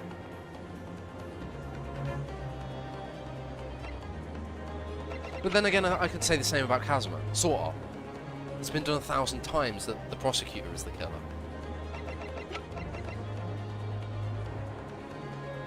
I really don't know. If Kazuma was there on the ship, then it could only have been for one purpose. Oh no, Mr. Naruhodo. Surely. The question mark means he didn't know who he was. No. Because this was after. No, Gregson didn't know it was Kazuma. I don't know. Oh no, Mr. Naruhodo. Surely you don't think. Come on, Ryunosuke. You know the rules. The only thing that really talks in the courtroom is hard evidence. As I understand it, Inspector Gregson always took that case with him when he travelled. So as it stands, you've proven nothing. Kazuma, are you challenging me to prove it, beyond all reasonable doubt, that you were there that day, in the same place as the Inspector? He was there with Gregson? There's a clue that you've overlooked. A secret that trunk can tell us. I can't be sure at this point. I'll need to verify it. I have a nasty feeling that I'm going to be right. Karama's blade can cut through metal. He did say that. Something like that, anyway. The accusation being made is deeply disturbing, but nevertheless, we must test it. The defense will identify for the court where in the trunk the alleged clue is to be found. Where is the evidence that ties Prosecutor Asogi to Inspector Gregson? Well, it's not the mud, or whatever the hell that is, the grease. It's got to be the gash. Got it! Got it! This is your proof. What do you say to that, Prosecutor Asogi? Personally, I think tying the defense counsel to the inspector's trunk and tossing it into the sea would be more helpful. What? At least that way, London's courtrooms will be safe from his destructive accusations. I believe that was a rather long-winded way of telling you that you're wrong, Mr. Naruhodo. Very well. Then let us see if you sink or swim under the weight of this penalty, Counsel. Mr. Naruhodo, you can't allow yourself to be drowned at sea yet. I was hoping never to let that happen, funnily enough. The defense will identify for the court where it is the trunk and this alleged clue comes from. Is there something inside? Let me examine everything. Have you seen this huge gash across the side of the trunk here? It's gone right through the leather and into the metal behind. Gosh, for a metal chest like this to have been so badly damaged. Whatever made the gash must have struck the side of the trunk with considerable force. I wonder how it happened. Well, that's what I just tried.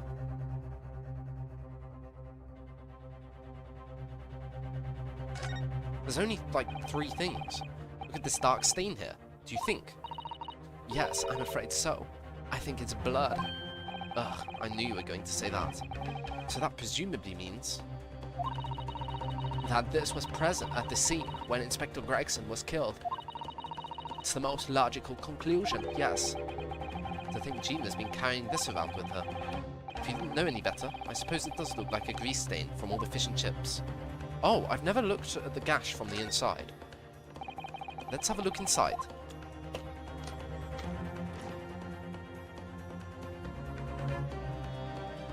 Where's the gash? You joking me? Do you see that? There's something stuck in the side of the trunk there. It's glinting. It looks like a fragment of metal of some sort. How have I not fucking bothered to examine this before? But it's wedged so tightly, I can't remove it. Well, don't cut yourself. You'd better leave it, I think. Didn't the tip of Karama come off or something?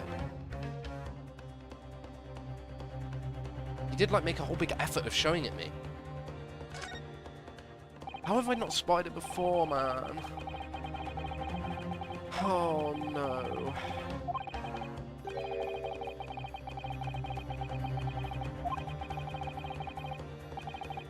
I can't believe it was you, Kazuma.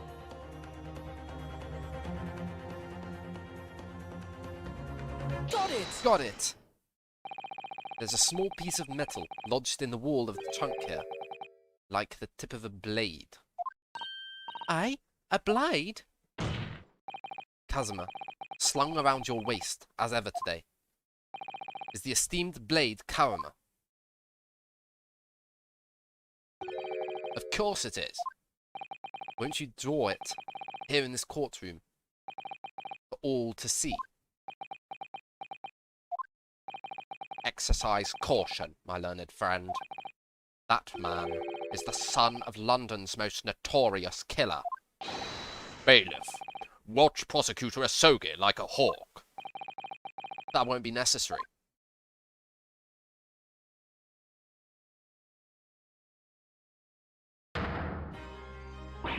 Oh no! The tip is broken. If the fragment of metal from the trunk fits together at the end of the sword, the question of who was there with Inspector Gregson will be answered. Agreed? Kazuma Sogi?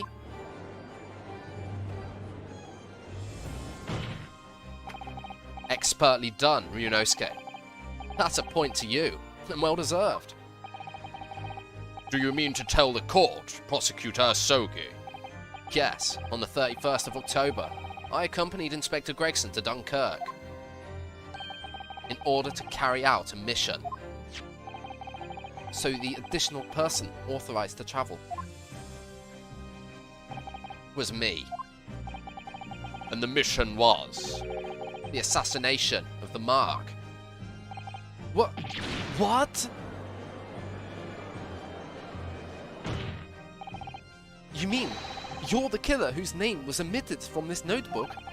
You were following the Reaper's orders to dispatch Judge Jigoku. I never intended to. Let me make one thing perfectly clear. I have killed no one. Explain. I accepted the assassination mission, yes, and I accompanied Gregson to Dunkirk. But I never had any intention of carrying out the plan. You were never going to do it. We can't believe Kazuma-sama, I'm sure.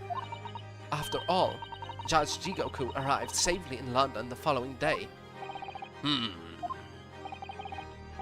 On the 31st, I boarded a train from London with Inspector Gregson. We travelled to Dover, from where we crossed the channel to Dunkirk. Then we boarded the SS Grouse and made for the cabin deck, as indicated in the plan. You went to Judge Jigoku's cabin? Exactly. He wasn't there though. We decided to wait, but you've already told us that you had no intention of going through with it anyway. I didn't come to Great Britain to take anyone's life, so I left Gregson and disembarked the ship. I spent that night at a boarding house in the town and returned to England the following morning. Boarding house in Dunkirk? My signature will be in the register book. It would be simple enough to verify. Then, what became of Jigoku? Gregson was no assassin, so the mark was spared. I'm sure it's easy enough to imagine what happened after that.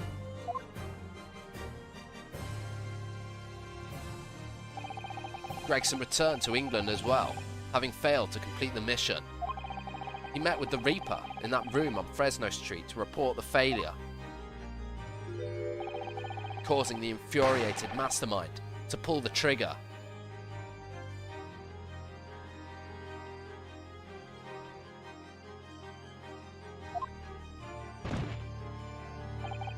And end his wretched agent's life.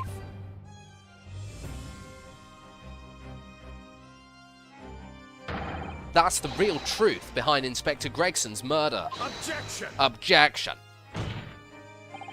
But if you did nothing as you claim, how did the tip of your sword come to be lodged in the inspector's trunk? I don't need to answer that. The victim was killed by a gunshot. A small fragment of a Japanese blade isn't relevant to the case, and accordingly, I choose to exercise my right to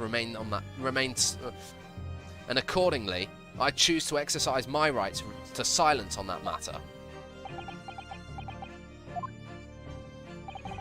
Be that as it may, the court will sequester the sword as evidence. As you wish, my lord.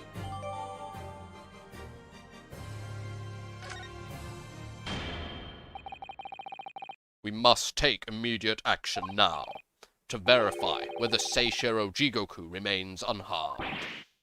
What? What? Remains unharmed? Oh yeah, that's very true.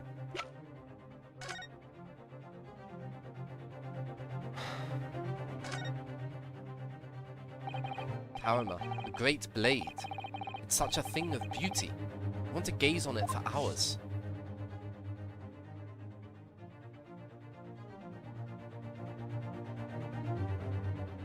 Wait. Is that the achievement? Gaze at it for hours? The tip of the great sword. Broken. It's such a shame. It's been so meticulously cared for over the years. I can almost hear Karama's sobs. Kazuma must have really taken a swing for that to happen.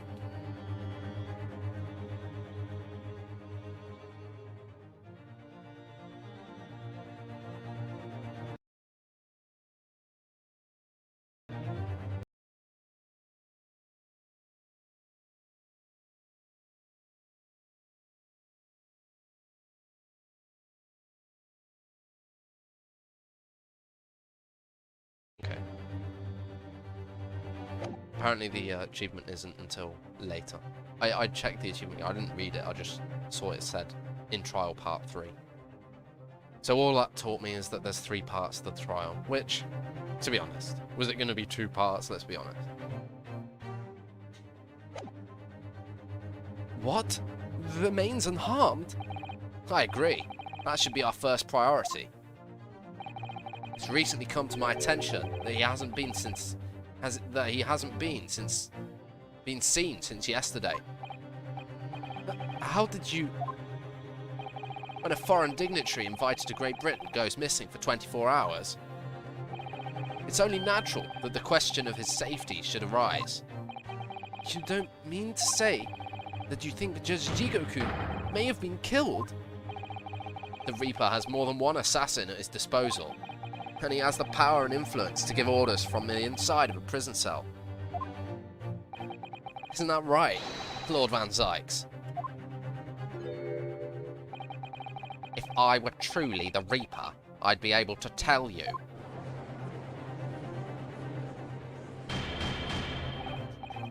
Order! Order in the court! Order! We will take an emergency recess for 30 minutes. Now? Guests of the symposium have been told to maintain regular contact with the organizer's office. If the man can't be located within half an hour, we will have to assume the worst. Oh no, not Judge Jigoku. No one would want to kill a harmless Japanese man who'd only just arrived in the country. Except, that is, for the Reaper wanting to finish off a mark that slipped through the net 10 years ago. I would have to agree. But there's been innocent people who haven't been killed. Natsume, Gina, and Hairbrain as well. I would have to agree. Mr. Naruhodo, for the defense's sake. My lord. I sincerely hope we are successful. If we are unable to confirm Mr. Jigoku's healthy existence in the next 30 minutes, you will face grave difficulties.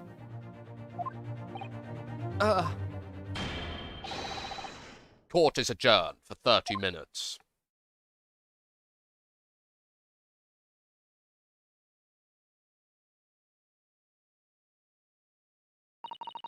Kazuma-sama, the Reaper's assassin. I feel as though I'm in a nightmare. I can hardly believe it either. But on the other hand, Kazuma is in the habit of making up stories. I have such a terrible sense of foreboding. If something awful has happened to Judge Jigoku, then I feel as though things will only spiral further and further out of control. I felt it from the moment I stepped into the courthouse this morning. That strange sensation that we were careering towards a foregone conclusion. Well, in the worst case, we might only have 30 minutes left. Unfortunately though, I don't think there's anything we can do but wait now. We're out of options. Actually, there may be one last hand we can play. If I run out of options. Or rather, one last ear. Of course! The little Mr. Showmistol that Iris gave us. If for some reason you completely run out of options in the trial today, then just pull this little Early's ears as hard as you possibly can. Perhaps now is the time. What should I do? Pull Hairley's ears or not?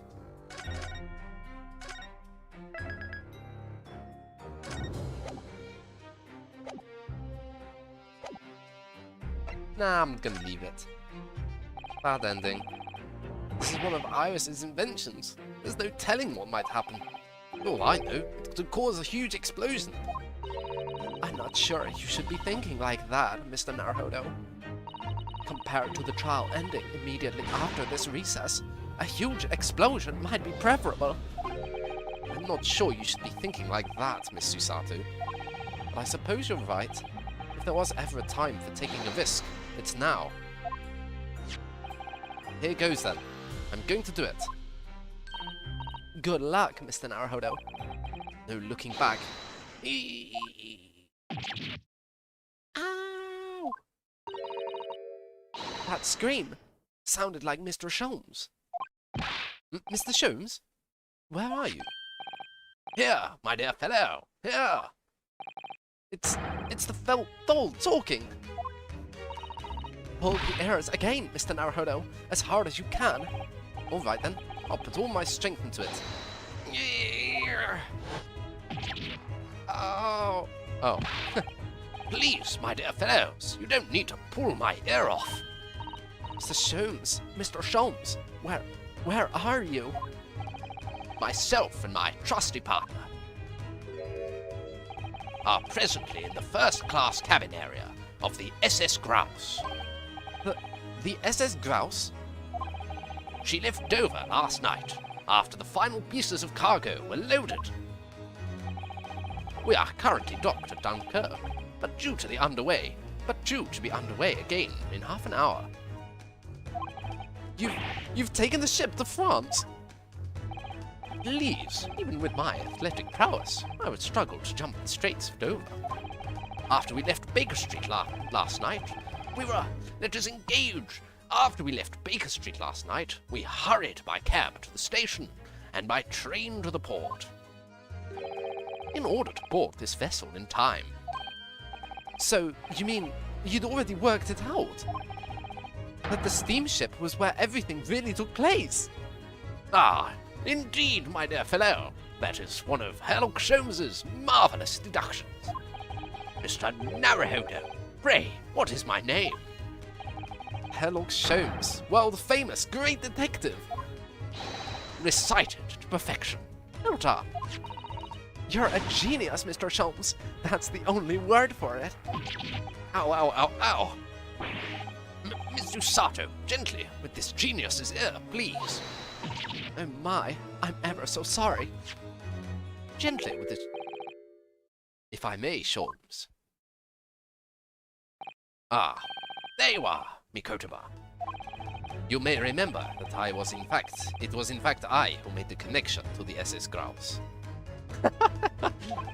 At Scotland Yard yesterday, when we examined that notebook, and I recalled my steamship ticket. Ah, ha, ha, ha, ha. But of course it was, my dear fellow. My dear Watson. And not once did I controvert that fact. I merely had our court-bound companions utter my name.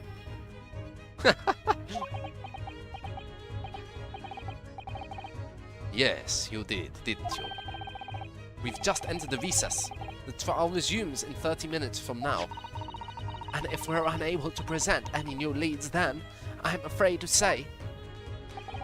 Do not fret, please.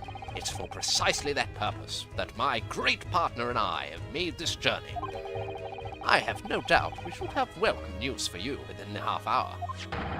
Thank you, Mr. Sholmes. That would be wonderful. Until later, then. Yes, you'll be hearing from us if you're not in touch first. Ow, ow, ow, ow. I shan't be hearing anything if you keep tugging my ear in that mindless fashion. Whatever was the idea behind making a receiver operate in that way in the first place, Sholmes? Why the deuce would I know? It's Iris's invention, not mine.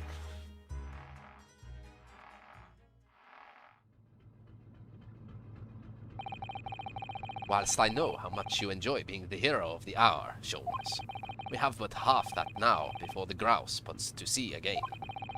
If we don't conclude our investigations rapidly, we shall find ourselves in Naples before long. There are times, Mikotoba, when you make a surprising amount of sense. So, Let us begin. Da da da da da da da da da da da da da da da da.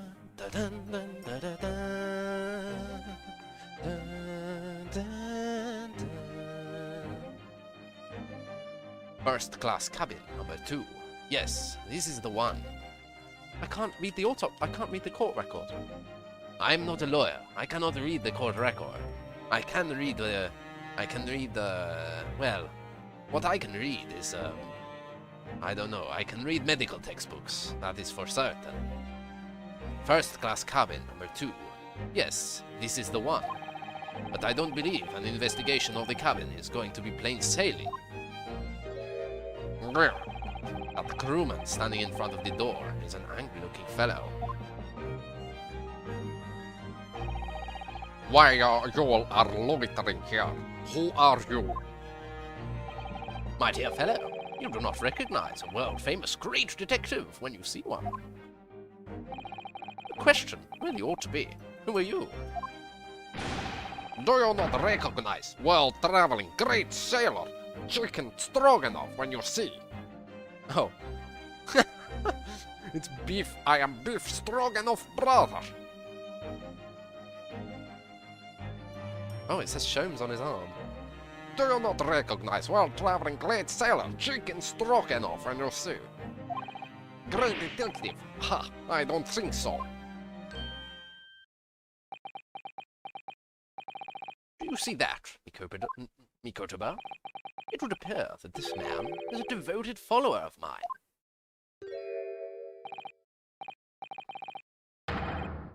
Goodness me, is that a tattoo?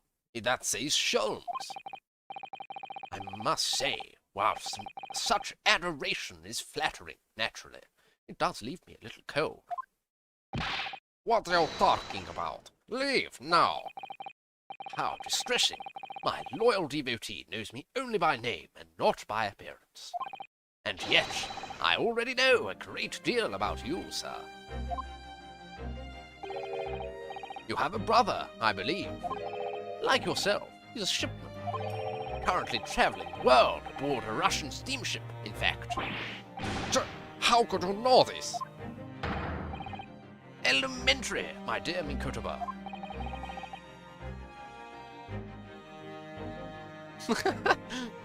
I'm sure it was. Of course, Mikotoba doesn't know about beef stroganoff. Oh my god! This is so cool that like the Sholmes and Mikotoba scenes are going to be so different. 3 days ago, I was bound for London aboard this ship you see. We're looking for one of my fellow passengers, a man by the name of Jigoku. There is no one with that name on board. But we know that he purchased a ticket for passage. Ah, you mean Eastern man. He left ship 2 hours ago. Here at Dunkirk, he said something about emergency, I think. Wait, what? Oh, no. What? Are you sure? So Seishiro's realized that we're after him, has he? His cabin is the one behind you. We would like to investigate, please. No, I have orders not to let even mouse inside. Not to let even mouse inside.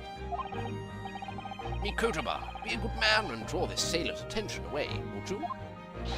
Make up some excuse so that he leaves the area. Chicken, doesn't great detective see that even sailors have ears, both left and right?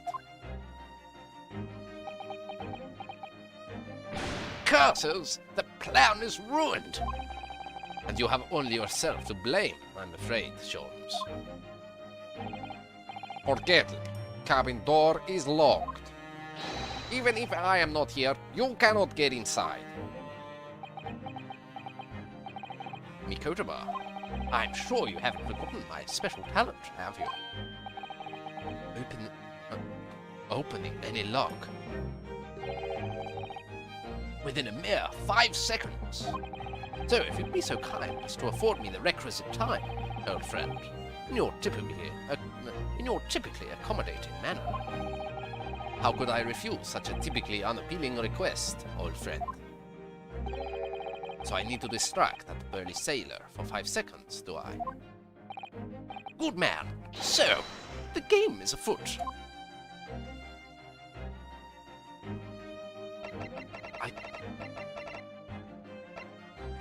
It seems I do not know how to talk to people, or how to move, or how to present. All I know is how to examine. My powers of observation. Ah, I literally can't look at the chord record.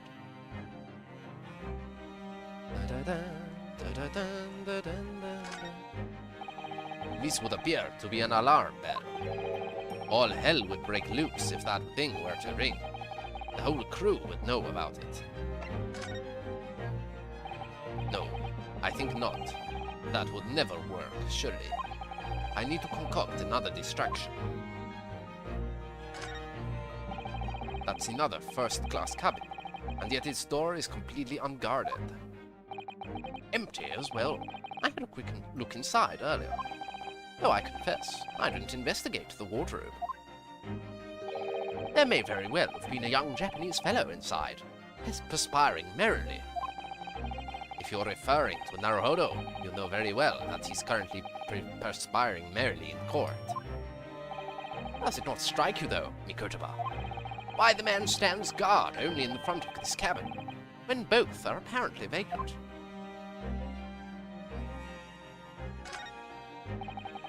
This must be a mousetrap, I think. Perhaps I could distract the crewman's attention with this somehow. No, I think not. That would never work, surely. I need to concoct another distraction.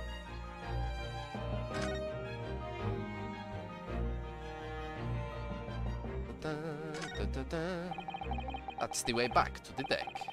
But we certainly can't give up on this now. Can't give up on this now. That's a speaking tube for the members of the crew to communicate with one another around the ship. If I could just persuade our stocky sailor friend that he needed to use it, Jones could unlock the door whilst he was distracted. The question is, how?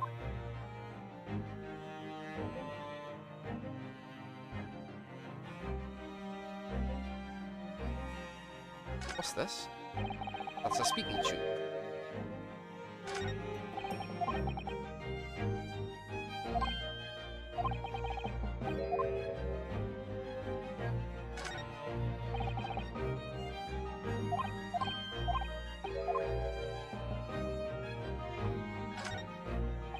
Ah, the switch for the electrical lights. Perhaps if I were to turn off the lights, the crewmen wouldn't be able to see what we were doing. No, I think not. That would never work, surely. I need to concoct another distraction.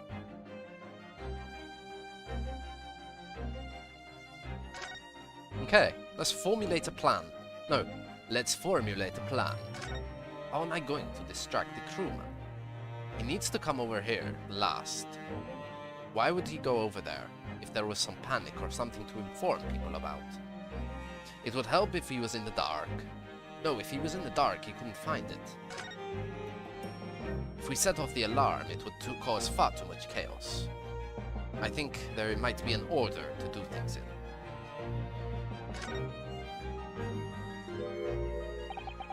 He's like a Neo-Temple guardian statue, this fellow. The way he's glaring at us so fiercely. Tell me, why are you standing guard here if the cabin is unoccupied? Because this area is only for first-class passengers. We must look out for suspicious criminals. He was looking straight at me when he said that. My dear fellow, as you can plainly see, we are quite unsuspicious as criminals go. But still criminals. No. For goodness sake, Sholmes, tell the man. We're neither suspicious nor criminals. Ah, yes, quite right, Mikotoba. Curses! This seaman is far too able for his own good. Be extremely careful in what you say. One of us ought to be, yes.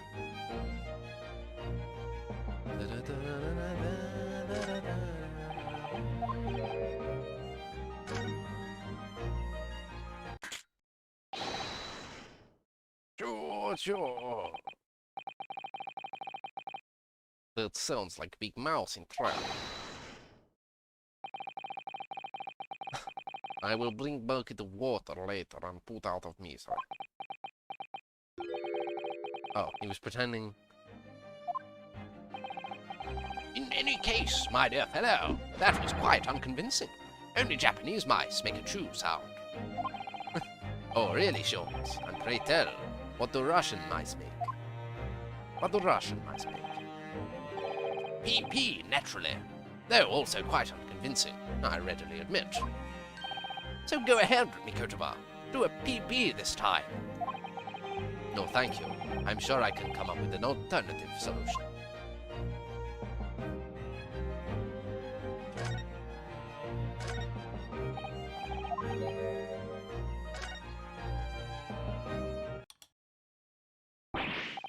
Ah, what is happening? Where is life? Now, Sholmes, now!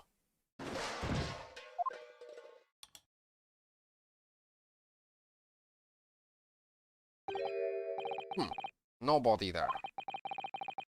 That was a close shave. Quite a neck you have, stumbling so violently in an apparently empty corridor. Do be quiet, Sholmes. I shall have to think of another approach.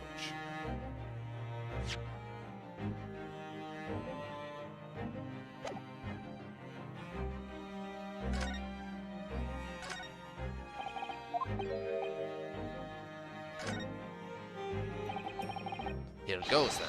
Pardon me in advance. Yo, what are you doing? If we were at sea, it would be very bad problem. What's going on down there? Seaman Stroganov, report at once. Sorry, sir, nothing to report. It was just to be trick. No, not by me, by world famous... No, as I told you. Now, Sholmes, now! Done. Not even 5 seconds, eh? Well, don't stand there gawping at my brilliance, Mikotoba. In we go.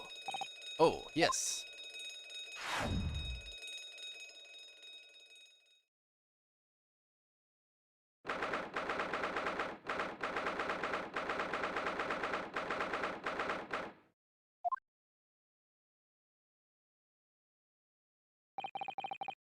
Good gracious, good gracious. It would appear that the occupant of this cabin did indeed disembark rather hurriedly.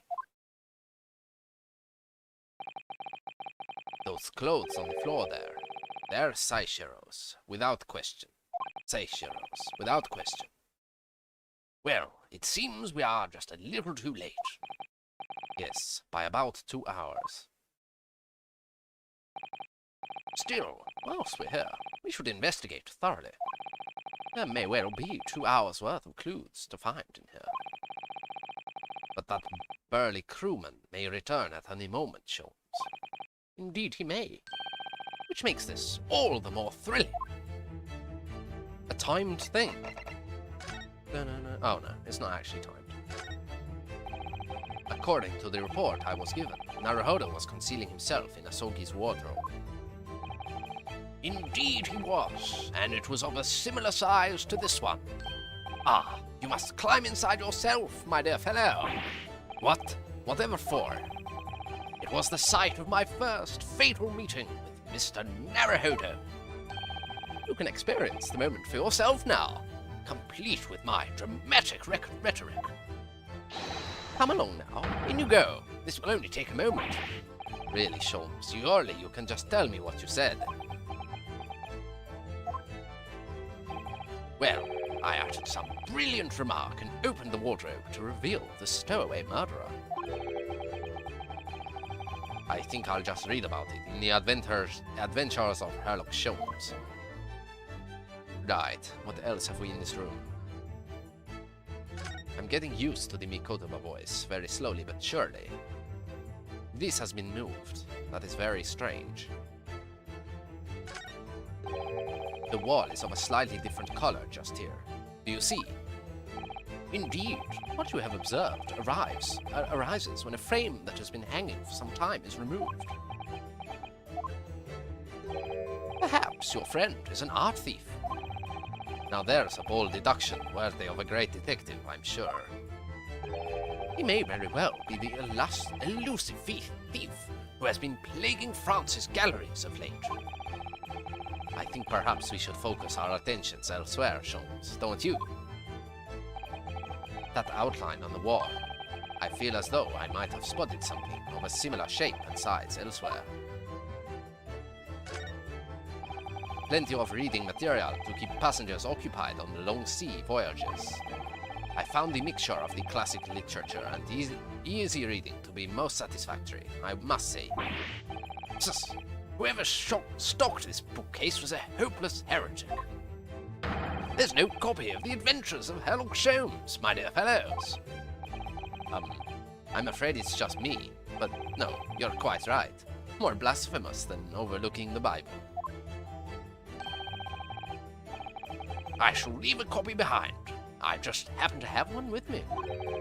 You're a true missionary of the Church of Great Detectives, aren't you?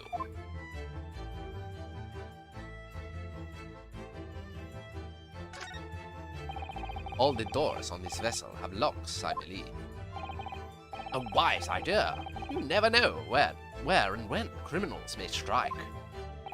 But of course, to the great detective, Aleks Sholmes, lock, bolt, or shirt button, it makes no difference. All are unfastened with equal ease. The way you go on, you sound rather more like a great thief than a great detective.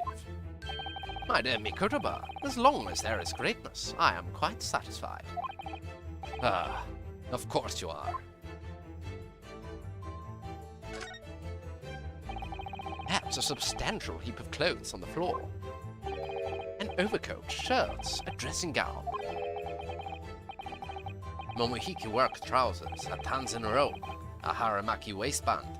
Clearly the clothing of a Japanese man. And clearly, Japanese men are unaccustomed to the culture of the wardrobe. It looks to me as if they've been thrown in a heap like that in something of a hurry. Indeed, you could help yourself to a Japanese man's shirt, perhaps. I'm sure you made mention of packing too few. I'd very likely drown in one of Seishiro's shirts. No, I'll just buy any extras I need, I think.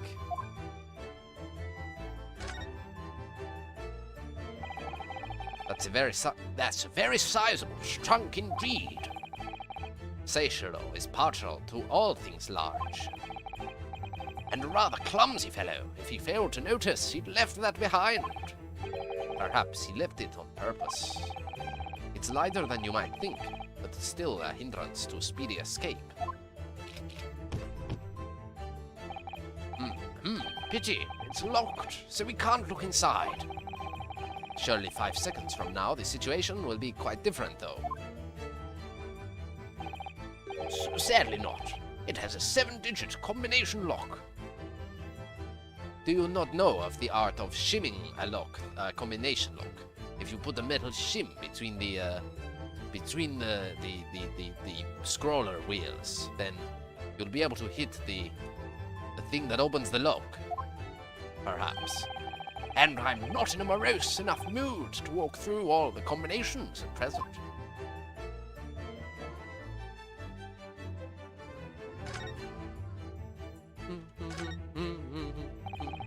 Quite the exquisite glass, I must say. See here, how it... Is something wrong, Sholmes? You suddenly trailed off. Ice, Mikotoba, ice! What opulence is the first-class passenger? What opulence the first-class passengers enjoy!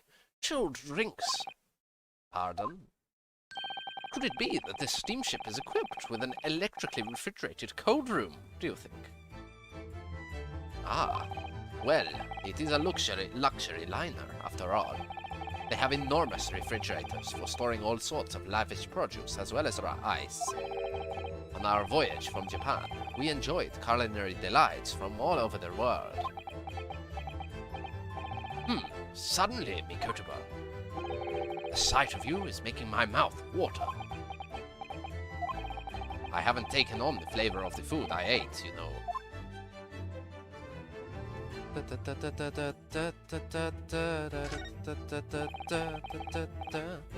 There's a speaking tube here, look.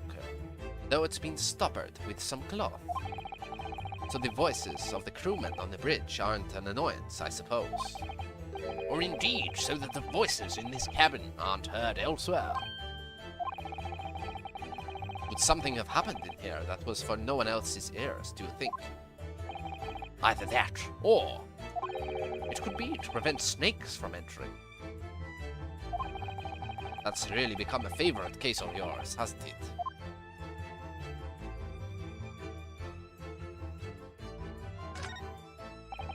This is the waste paper basket, look, and there's still rubbish inside. Maybe one of these pieces of rubbish has the combination written on it. Indeed, Then let us pry. I've discovered recently that I have a penchant for exploring the contents of others' waste paper baskets. I sincerely hope only for your work. Only for your work. Ah, Here we have a notice issued to the passengers from 3 days ago. 3 days ago, the night before we arrived in London, then. When I was still aboard myself.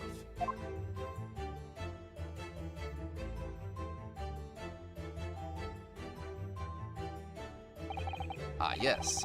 There was an evacuation drill. I remember now. For our safety and security, all first-class passengers were constantly under the watchful eye of the crew. So it was a welcome relief to have some privacy for once.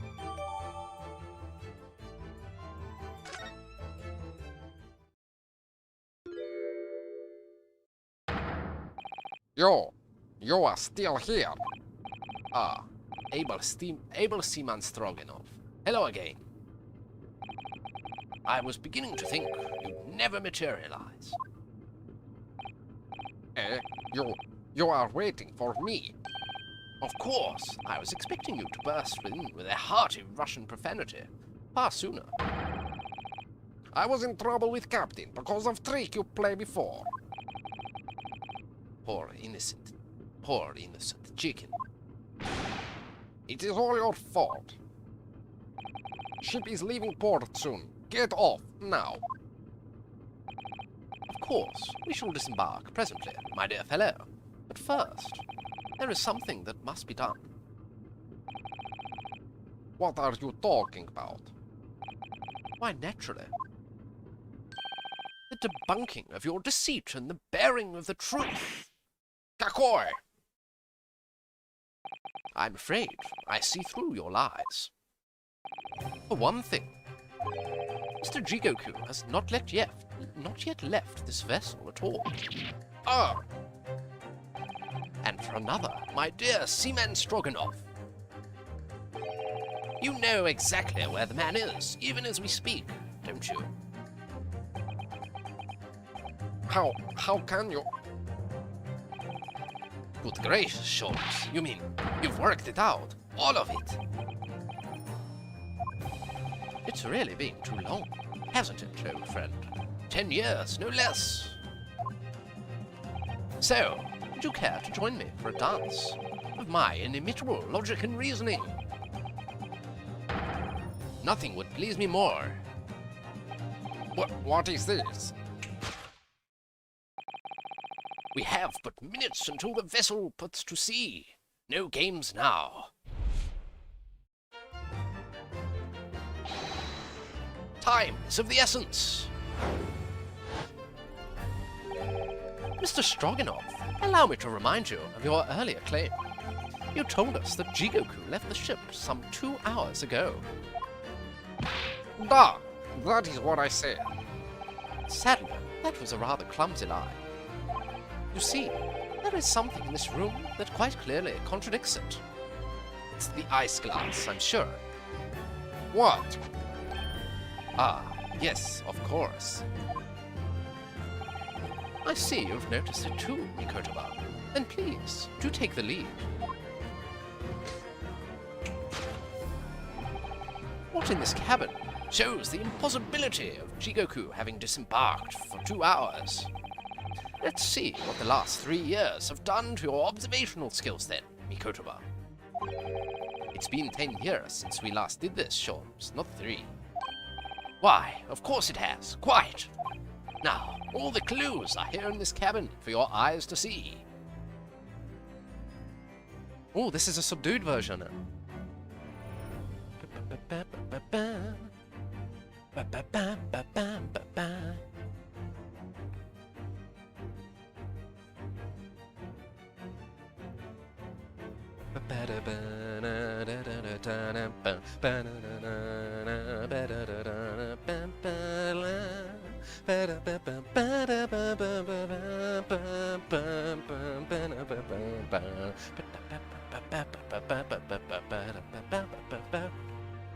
Now, all the clues are here in this cabin for your eyes to see.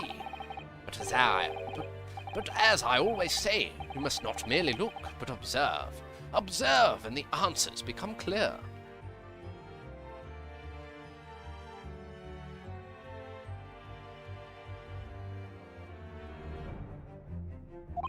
So, impress me. I think I can manage that. What's in this cabin shows the impossibility of Jigoku having disembarked 2 hours ago now. More dialogue. I like dialogue. Oh, I cannot read dialogue, I can only present. I'm not allowed to chat leisurely with the detective. I must simply get on with the job. Take that! Take that! What the fuck?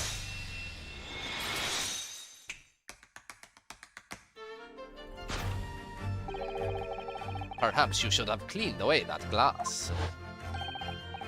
How curious that the ice shouldn't have melted despite it being abandoned 2 hours ago. Ah! It would appear that the man in here in this very cabin until moments before our arrival was in this cabin here until moments before our arrival, with this well-chilled glass in hand. Get your mind off the refreshments, Sholmes. One might even conclude that somebody informed him of our boarding. Wouldn't you agree, Mr. Stroganoff? But why would Seishiro run from us? Before we consider that question, allow me to confirm one small matter. Would I be correct in saying that these first-class cabins of the SS Grouse are the same ones which you and Mr. Jigoku were accommodated on your voyage from Japan? Ah, that's right, they are. I was in the cabin next door, and Seishiro was, yes, 50 days in this very cabin during our voyage. As I suspected, for you see, there are traces in this cabin of a dark secret that Mr. Jigoku had to hide. What traces? I know nothing about these. Ah, this is news to you, is it, Mr. Stroganoff? Sholmes, what exactly are you getting at? As I said, there are traces in this cabin of some nefarious activity. Something that appears out of place, which I'm quite sure won't have escaped your notice. Something out of place in here. That's the key to this. Oh. Something out of place in here. That's the key to this, Mikotoba. The remnants of the dark deed that took place here are being masked by something quite incongruous. I must say, I didn't foresee ever doing this dance of deduction with you again, Mikotoba. No, quite. But life is full of unexpected twists and turns, as we all know. Now then, let's see if I can't uncover the truth here. Yes, you have the floor, my dear fellow. Right. The remnants of the dark deed that took place in here are being masked by something quite incongruous.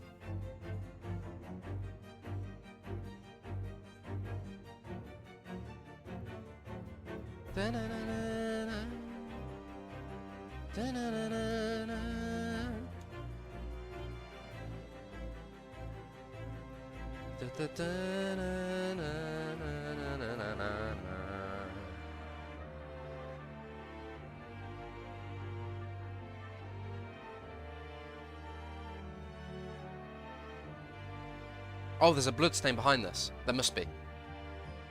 Take that! Take that! Take that!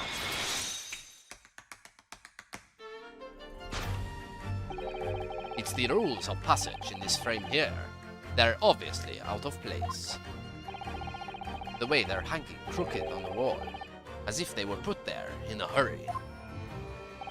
Yes, I'm sure you've quite already concluded. That frame was originally over here. The shape and size are a perfect match. Da, you are right. When did frame move? Hardly in the most observant of crewmen, are you, Mr. Stroganoff? I would think that your captain is quite justified in having his reservations about your reliability. Oh dear, that really seemed to touch a nerve. So, Mikotaba, why don't you lift that frame off the wall?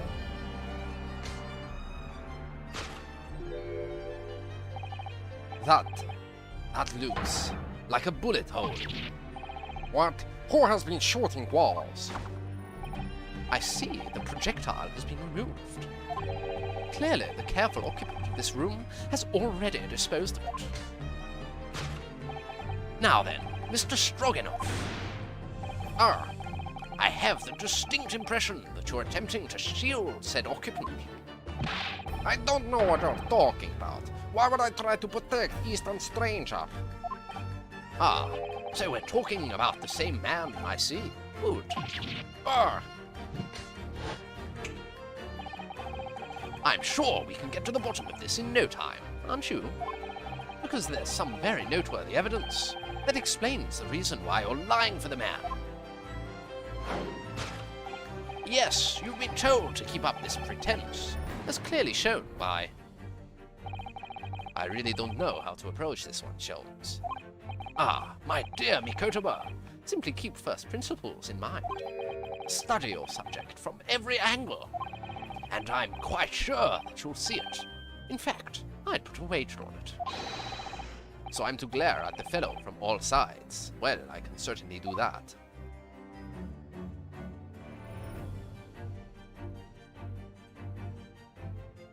What a banknotes.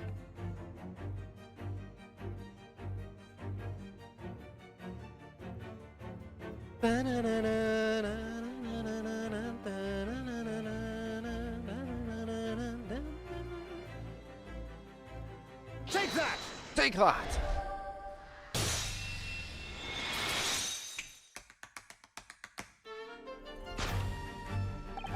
It's almost too obvious for words. Quite. The universal language of the world. Money.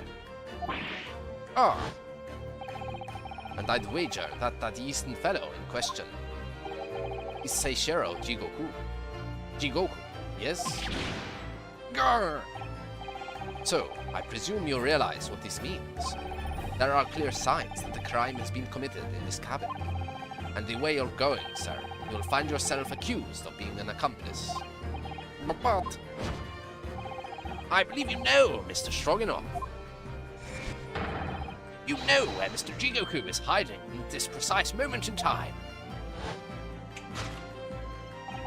As always, Mikotaba, in matters of deduction, the furtive glance is your unfaltering ally. Yes, I think you're onto something there, Schultz. You found the chink in this burly fellow's armor. We need only follow the man's gaze to know where our prey is hiding. The slightest flicker of the pupils, a minutely delayed blink. Nothing escapes my attention, even that which is barely perceptible. He looked at the trunk, because all of the clothes have been taken out of it, you see. You could hardly call this barely perceptible, Sholmes. The man turned his entire head. It's not exactly what you'd describe as a furtive glance, is it? It's almost too obvious. We shall let your tapping toes decide, my dear fellow.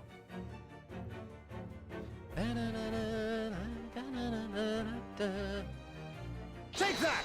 Take that!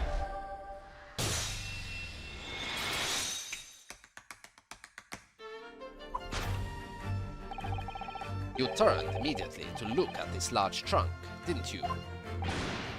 Ah, The truth is, Saishiro Jigoku was unable to escape from the ship in time, and is, at this very moment, doing his best to stifle his breath inside this trunk.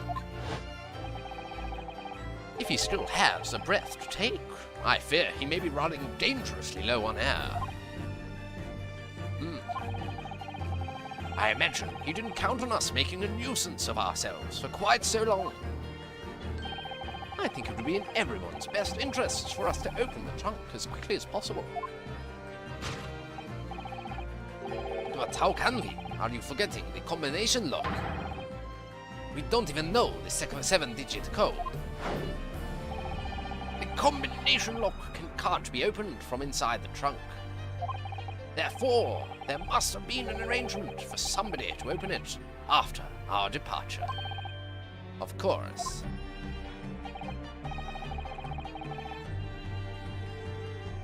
In short, before Jigoku put himself in that trunk, he must have told somebody the 7-digit number for the lock. And as I'm sure you can confirm, Mr. Stroganoff.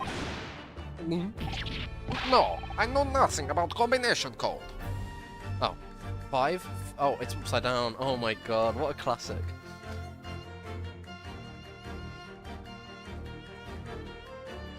Wait, no, 5? I'm thinking 5401 365. Is it 1, 2, 3, 4, 5, 6, 7? 5? But then the 6 is a 9 and... His handwriting is so bad. No, I know nothing about combination code. Don't move a muscle, my good seaman. Huh? Now, Mikotoba, would you do the honors and open the trunk? How on earth do you expect me? It's a 7-digit number, remember. Quickly now, we have little time.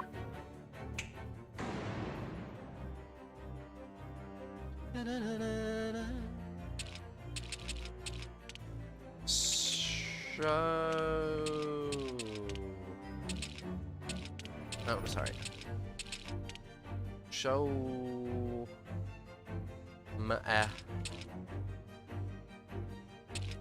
Oh, there is no 6.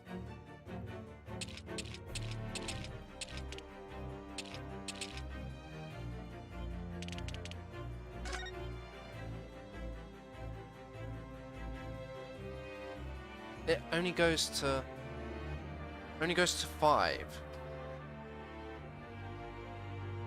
I'm thinking it's upside down still, which means it's 5 something 31045.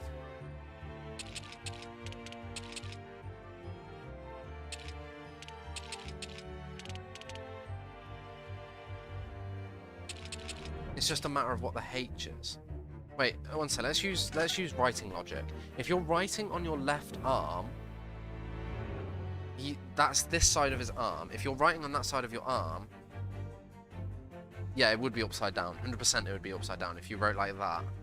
If I wrote 5, that with number 3, 1, or 4, 5.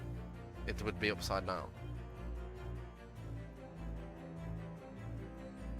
The question is... It's a 2! Right? It's a curly 2.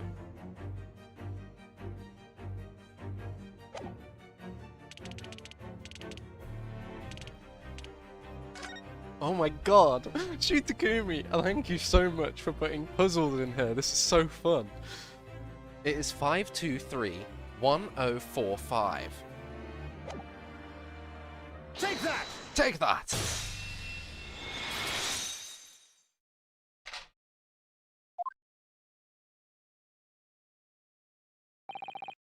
That did it. It's open. You had to meddle, didn't you?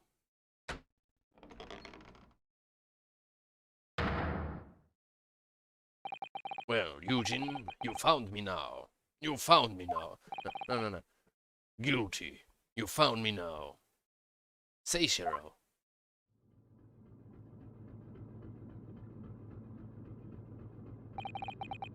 I was really hoping beyond hope not to find you here, you know. But you're not... Judge voice. Murder. Court is now in session. Court is now in session for the trial of... No, that's not judge voice. Court is now in session. Like this voice, yes. But you're not entirely unsurprised, I take it. No, quite. I just wish it was some other way. Well, are you ever going to introduce me? Your reputation precedes you, Mr. Sholmes. I've read stories many of your exploits.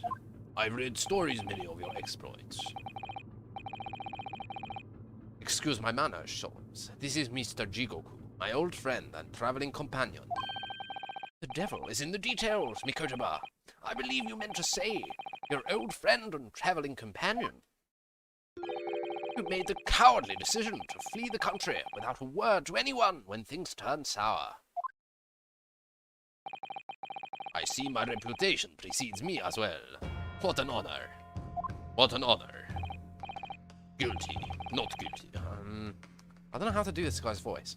Well, Seishiro, how are you going to explain all this?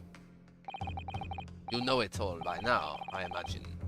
What you didn't know, of course, is that 3 days ago, on the night before our arrival in Britain, an attempt was made on my life here on this very ship.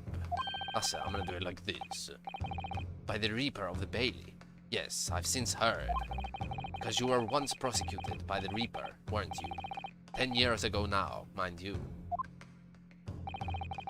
And I had no idea at the time what a dangerous individual he was. Anyway, when we arrived in London to find the symposium was postponed until goodness knows when, it became all too apparent to me that I might very well be targeted again. So you decided to flee the capital without saying a word to me about it? I'm afraid so, yes. Of course, I realize now that I really ought to have confided in you. It's somewhat surprising, I must say. What is? Well, first-class cabins aboard luxury steamships are in very short supply. It's more than a little hard to believe that this one just happened to be available. So says the protagonist of some colorful short stories. Well, I don't care for your opinion. The cabin did just happen to be available, so I purchased the ticket and here I am. I've just seen for myself the obvious remnants of that incident in this cabin. So you'd already purchased your return ticket before we even docked in Dover, had you? To prevent anyone else taking this cabin and seeing the evidence. Is that it? Eugene, I have nothing to say to you. I have nothing to say to you. Well, in a mere 5 minutes, the ship will set off on its onward voyage and not make port again until Italy. I'm afraid we must insist that you disembark with us at once. I'm afraid we must insist that you disembark with us at once. You have no jurisdiction over my movements. We have this, Seishiro. Take it. What is it? What is it? It's a subpoena from the Old Bailey. You're a man of the law. You know what the ramifications of ignoring a document like this from the British courts would be. You came prepared then, Eugene. Come on, let's go. How did he get this document? I guess he just... One moment. What is it, Sholmes? Inside Mr. Jigoku's trunk,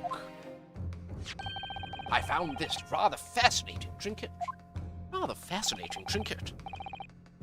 What is that, Seishiro? I can't help you, I'm afraid. Some small component from something. The pocket watch. But what? I have no idea. By the look on his face, I think he genuinely doesn't know. Well, let us pocket it as a small souvenir of our brief sojourn in France.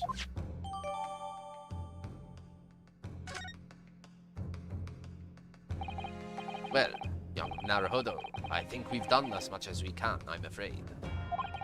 The rest will be on the shoulders of you and your assistant. My daughter.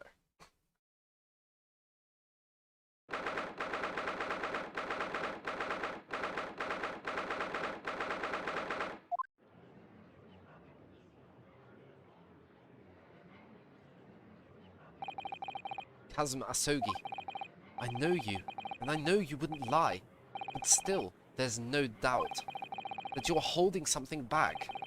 You know more than you're saying.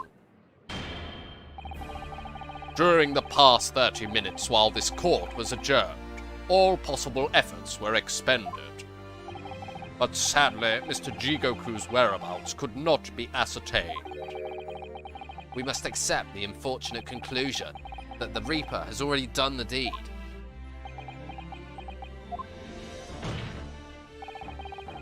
Why isn't it playing the secret court theme? It's playing no... Oh, it's the verdict theme. There's no sense in wasting any more of the court's time. The prosecution calls for an immediate verdict. Objection! Objection! No, the trial cannot end now. You're a Japanese man, Ryunosuke. You should know when to lay down your sword. And you should know never to presume when the battle is won. The court has already been presented with all the evidence and heard all relevant testimony. And there can only be one conclusion, that the accused is guilty. All relevant testimony. Far from it. There's still a crucial witness, from whom the court is yet to hear a single word of testimony. There we go. In that case, call your witness to the stand at once, counsel. You can't call Asogi. Oh, we're going to call Seishiro. Yes, my lord. Tomorrow, if possible. The witness is already on his way and scheduled to arrive tomorrow. Who on earth is this crucial witness? Seishiro Jigoku. The very man allegedly murdered by the Reaper. Judge Jigoku? You found him?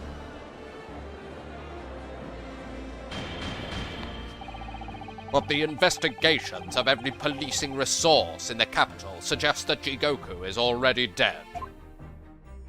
How in the name of God did you find the man? He was located in France during the recess, at the port of Dunkirk. Thanks to one of Mr. Herlock Sholmes' famous deductions.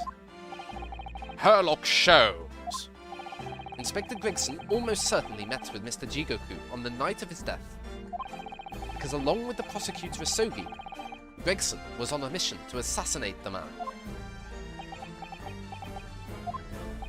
Which means that Seishiro Jigoku is the sole witness. You can clarify exactly what happened aboard the SS Grouse on the 31st of October.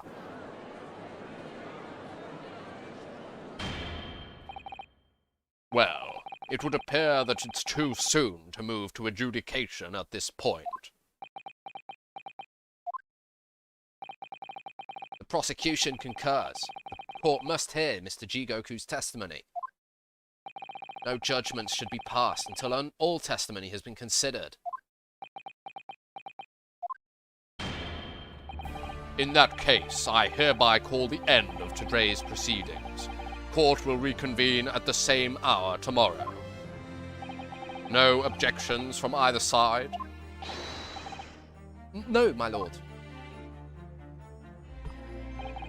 No objections, my lord.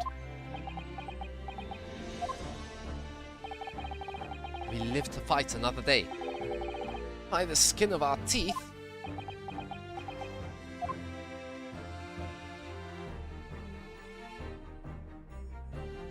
Get fucking wrecked, Kazuma. Get fucking wrecked. Holy shit, get wrecked. Oh my god.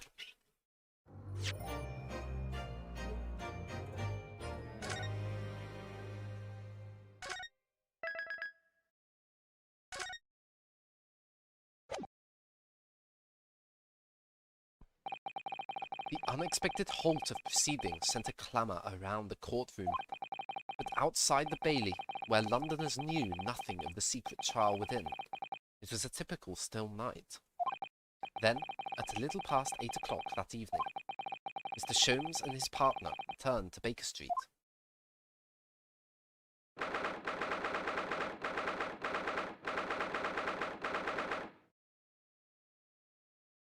I'm gonna leave it there. This is gonna be so fucking epic to the point that I have to just leave it here, right?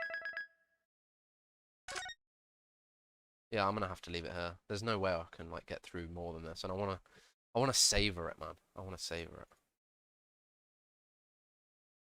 All right, that shall be it then.